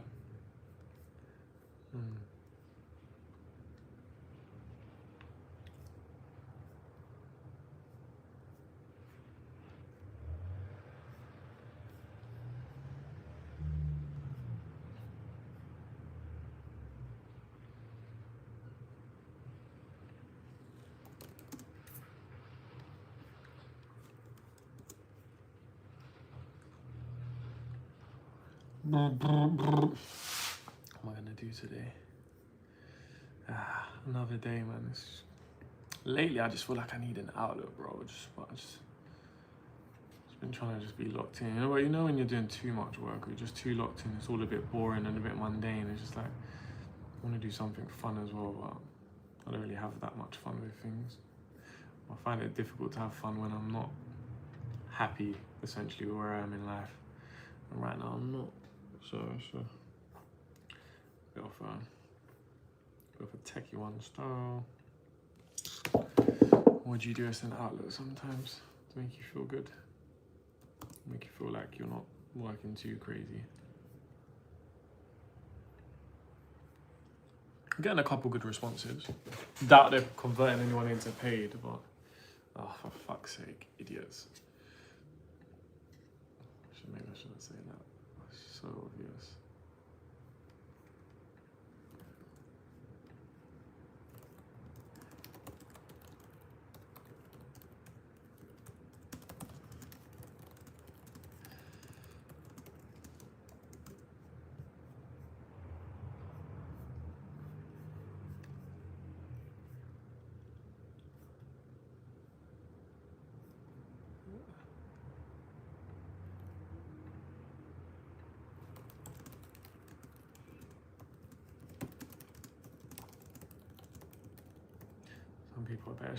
Some people are just bare like, how can I find out more?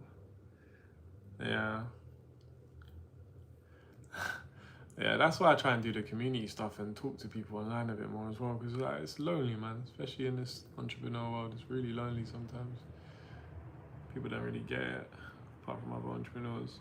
But I was just talking to someone on that, done a bit of outreach. They're saying, how do they find jobs on the platform? I'm saying, I told them how. They said, I've downloaded the app already and it says I can only get job offers if I'm in the UK. Still pushing with only 2 people, I respect it. Come on, scams, man. Do you know what it is? I'm here doing this anyway. Might as well have the camera there, bro. And at the end of the day, me and Ayu were locked in right now. It is what it is. Like, I might as well have it there. It'll boost my watch hours. Maybe someone will join. Maybe someone will help someone. Just, do you know what I mean? It's just a little bit. It's the 1%, man. That pushes you over the line sometimes. Not doing too much. Not trying to think of a master stream. Just being here, being on. Who knows? Maybe YouTube will push my channel because of it. But yeah, this person's in Nigeria. It's just wasting my time because it literally says you can't if you sign up. Do you know what I'm saying? Yeah, it's just what I'm saying. You never know, man. You never know what's gonna happen on here. Maybe the next person that joins is fucking J. Cole. Do you know what I'm saying? Like, because that's how he saw his last, I think, videographer. He saw them on Instagram and he did like one little video and it only got like 20 views or something. I was like, you'll be surprised, bro. Who knows who's gonna join this live? Who actually knows? Let me actually unsend this.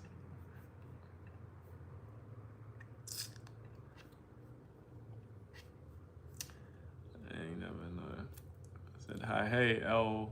Nay Art. Are you good at art? Show me your art, I want to see it. What do you do? Paint, draw, clay, or sculpt, I should say. Clay sounded a bit silly. As you can tell, I'm not an artist. I got a real good appreciation for artists because I think what you lot do is insane. Because if you see me try and do art, that's when you'll know how difficult art is, boy.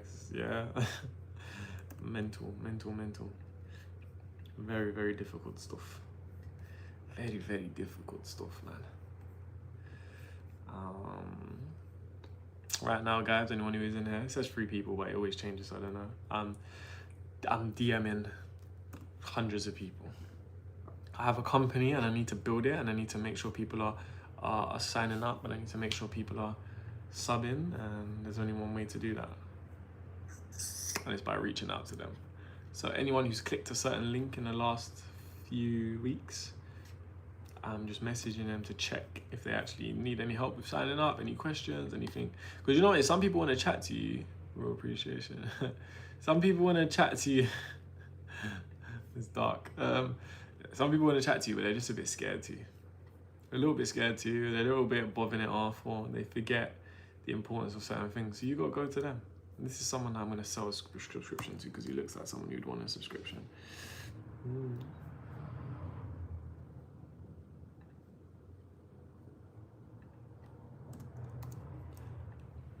But yeah, sometimes you have to give people the space to speak, and then they will. You can't just assume that they will naturally. It doesn't really tend to happen. So we're working right now. There's people that have signed up in the last couple of weeks, and I don't see them on the platform good enough.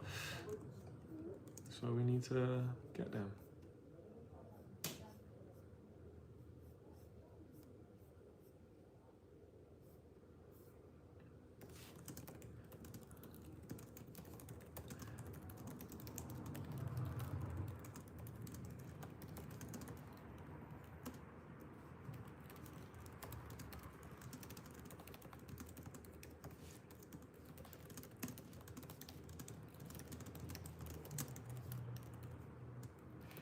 Look at that. I was going through a random message, just doing random outreach, and I landed on someone's profile, and they do sports videography, and that is literally what someone messaged me today for, like asking for someone like that. So I'm saying this is why you need to be on the flipping app, because I could have found someone like you and I could have given a job straight away. Do you know what I'm saying? So annoying. People just not understanding that we are literally here to help them, and they're not doing what it takes. Let me actually send this thing.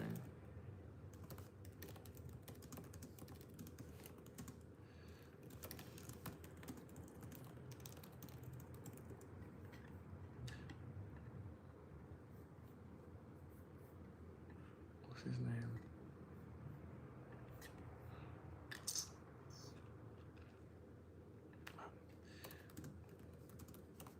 Growing fast. Yeah, this is what I'm saying, but that's the nature of the industry. Like, it's hard to find people, especially specific people, so it just makes sense if you are on this sort of app, because people will be able to find you 10 times easier. Like, if we can make it that hub, like, we just have to make it the place. If it's the place, dumb amount of opportunities, dumb amount of traffic, like, people use it so much. And I think that's just marketing, sales, and just really just offering value. Making sure the search is sick. Like right now we need to implement a search where it's just, I can do Rubik's Cube as well, by the way. I'm gonna show you what we do with Rubik's Cube, because the ADHD is kicking in. I find this one more difficult to do because I don't really like the colors of it. Whereas this one, I'm actually, the like really blunt coloring actually works better in my mind. I'm quickly gonna mash it up. But yeah, the nature of our business is it makes sense. We just need to convert users and kill off some of the other ways of doing things. Yeah, just so you know, I'm not following any pattern when I'm unraveling this. Mixing it up randomly. All right, cool. We're gonna go in 3, 2, 1. Let's go. All right, so what I am currently doing is I'm gonna basically make 4 white squares on this bottom bit. Sorry, yeah. I need the edge pieces all white for the yellow. Now I'm gonna match these around. I'm gonna make a whole white side. So you're gonna see how I do that. Now.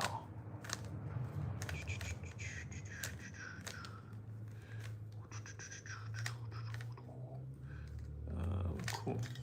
So as you can see, that's a white thingy. But now we're gonna do some algorithms to really get in proper. But I don't like this one in terms of smoothness, but I do like it in terms of colors, so it puts me in a bit of a funny situation. This one now is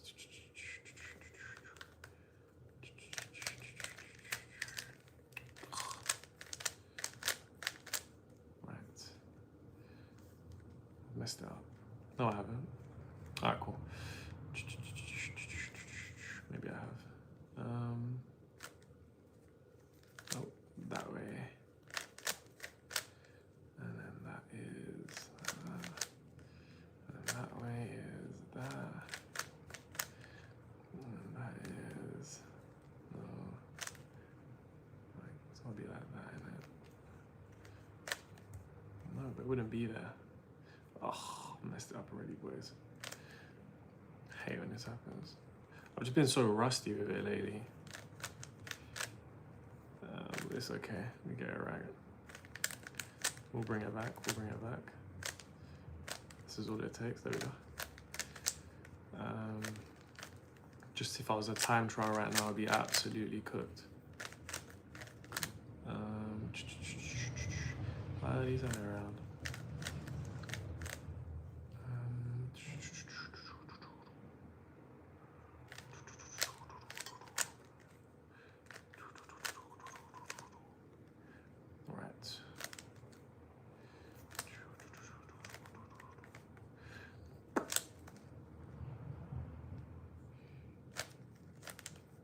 Cooked, guys. I'm actually cooked.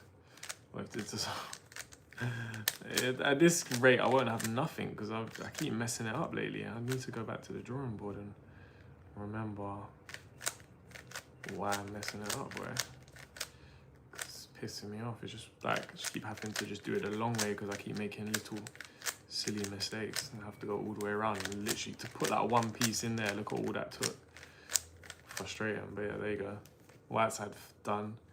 White side was already done, to be fair, but it's this that's messing me up. I think I've messed it up again. So we're about to find out.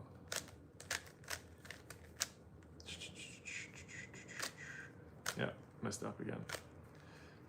Oh, we're cooked, boys. I'm gonna have to start from the top. Fucking hell. L's in the chat for Jordan, guys. L's in the chat for Jordan. Cool, let's go back to the start.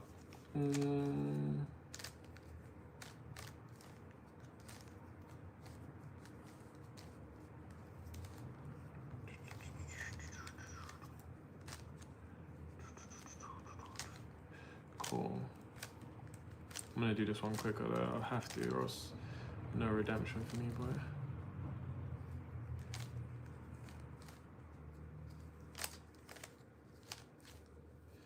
Cool, that's fine.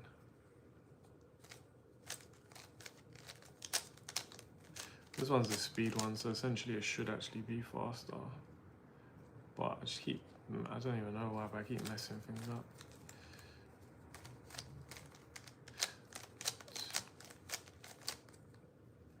Straight proper ADHD where, sorry, this way. That's what I'm saying. My algorithms are just off, bro. Fucking hell.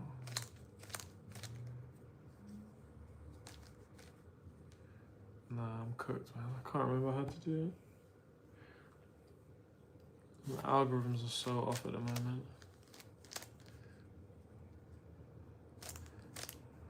So off.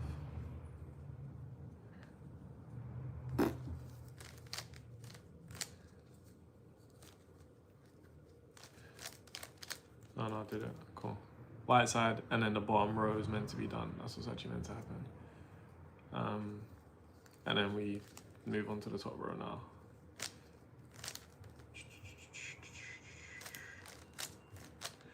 That's the side that I keep getting wrong from the jump.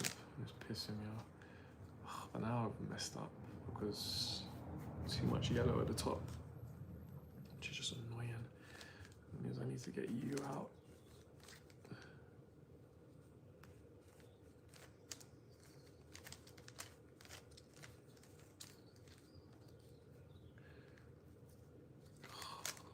Bruh.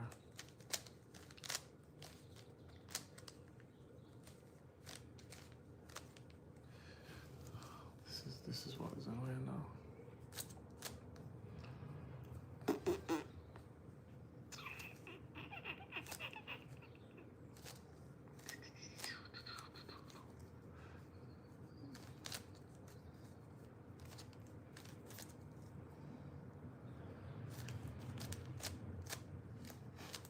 Cooked. Cooked, mate, cooked.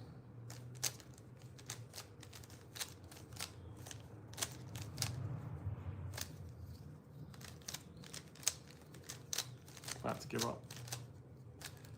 So I don't know how I'm getting this wrong right there.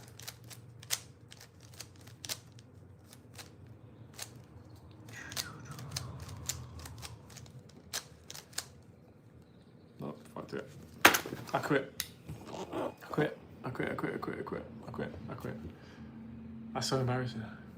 I've probably forgotten it. This is what happens when you're not practicing, guys. When you're not practicing.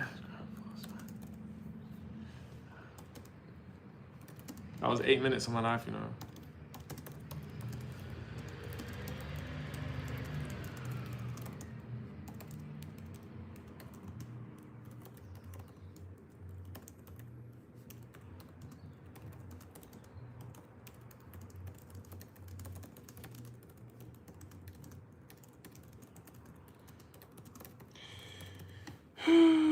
Fuck me, that's made me feel sad now.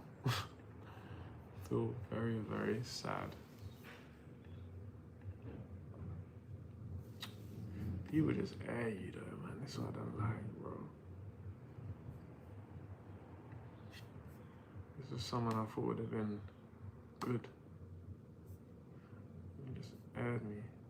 He's a bit dodgy though, to be fair. I can tell. Yeah, he's very dodgy. Fair play, fair play. Fair play, fair play.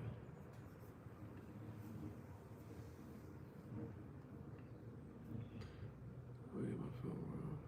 I'm back here, you know.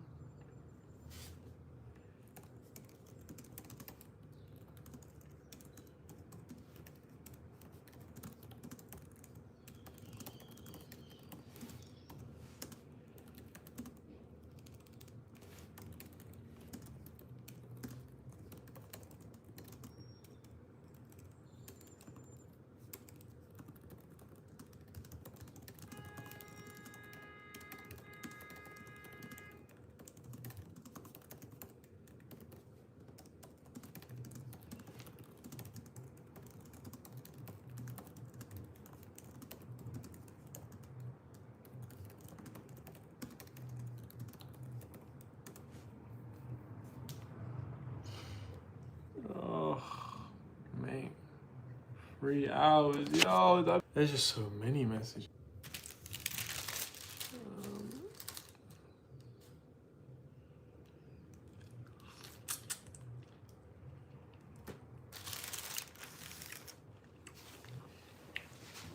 Boy.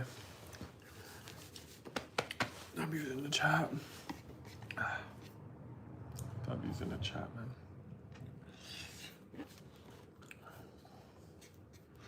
Cool.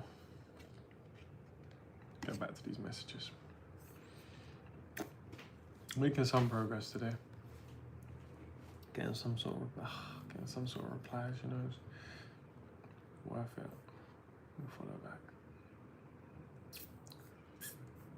On a message, yeah, man. On a message.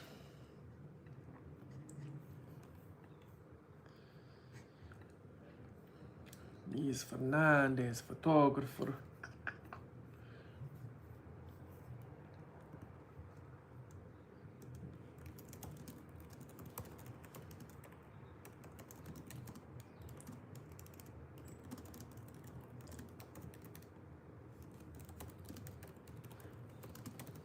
Do you know what I might do? I might switch up the tactic, man. I might just say, hey, someone was looking for, match whatever their profile is, and then say, are you on the app? Because we can't have people missing these searches.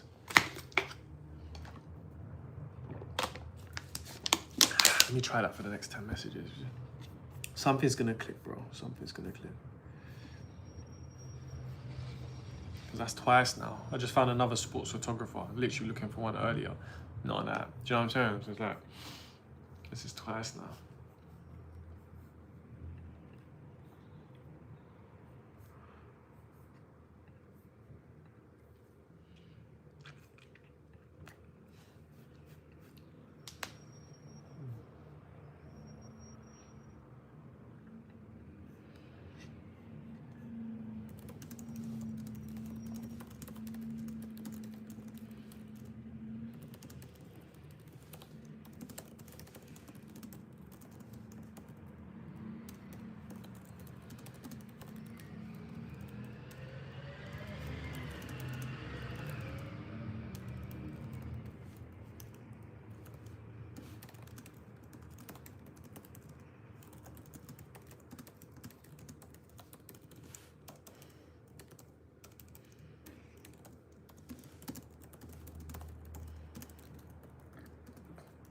Yasmin or paid.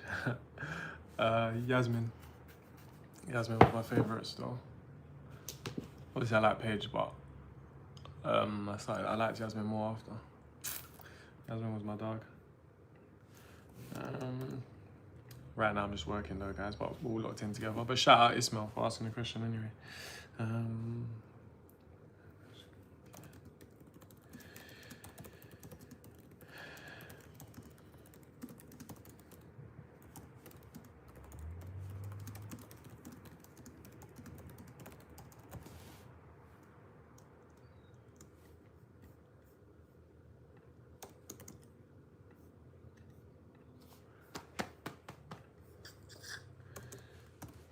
I'm turning a failure of a day into, I wouldn't say a success because you ain't made no money or done anything like that, but it's a better one. And what are you? You ain't got you ain't got a registered business now. Make a quick £200.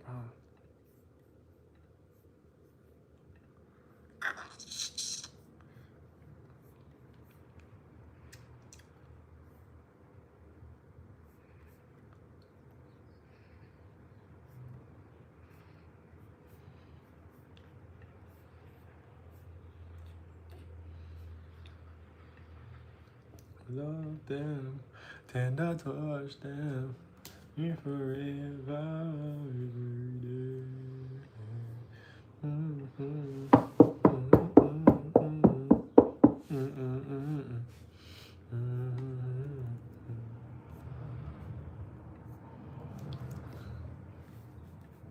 Shit.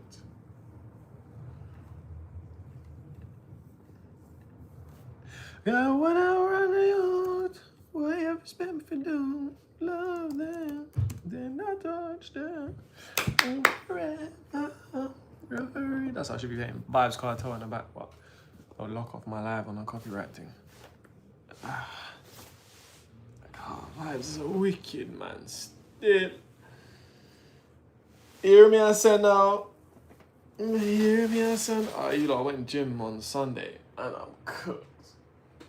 Oh. This is what happens when you don't go gym for ages, bro. You do a minor session and you're just in pain. My chest, my arms, just in pain, Aki. Love them, tender touch them, be forever, every day. Love them. How long is it? Oh, 180 is 3 hours. Oh my days, we're going crazy on them. We're going for the record.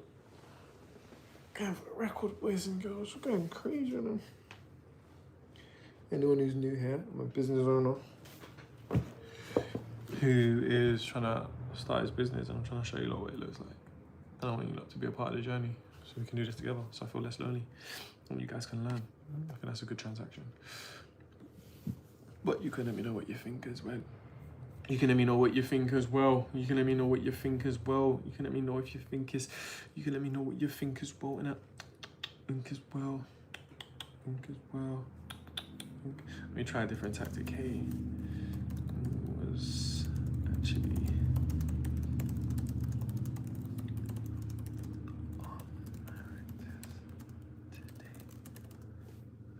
looking at, hey, we was actually looking on the platform for female art directors today.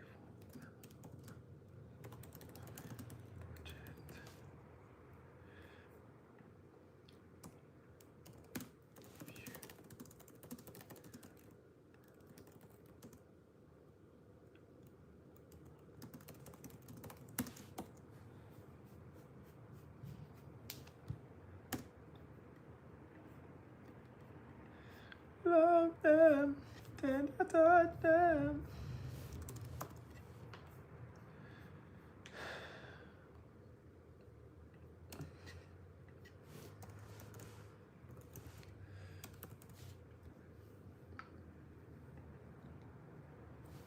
I don't know if I can listen. I'm gonna come off in a bit and then come back on later. Fuck it. You know, 3 hours. Gonna come off now, come back on later. You know,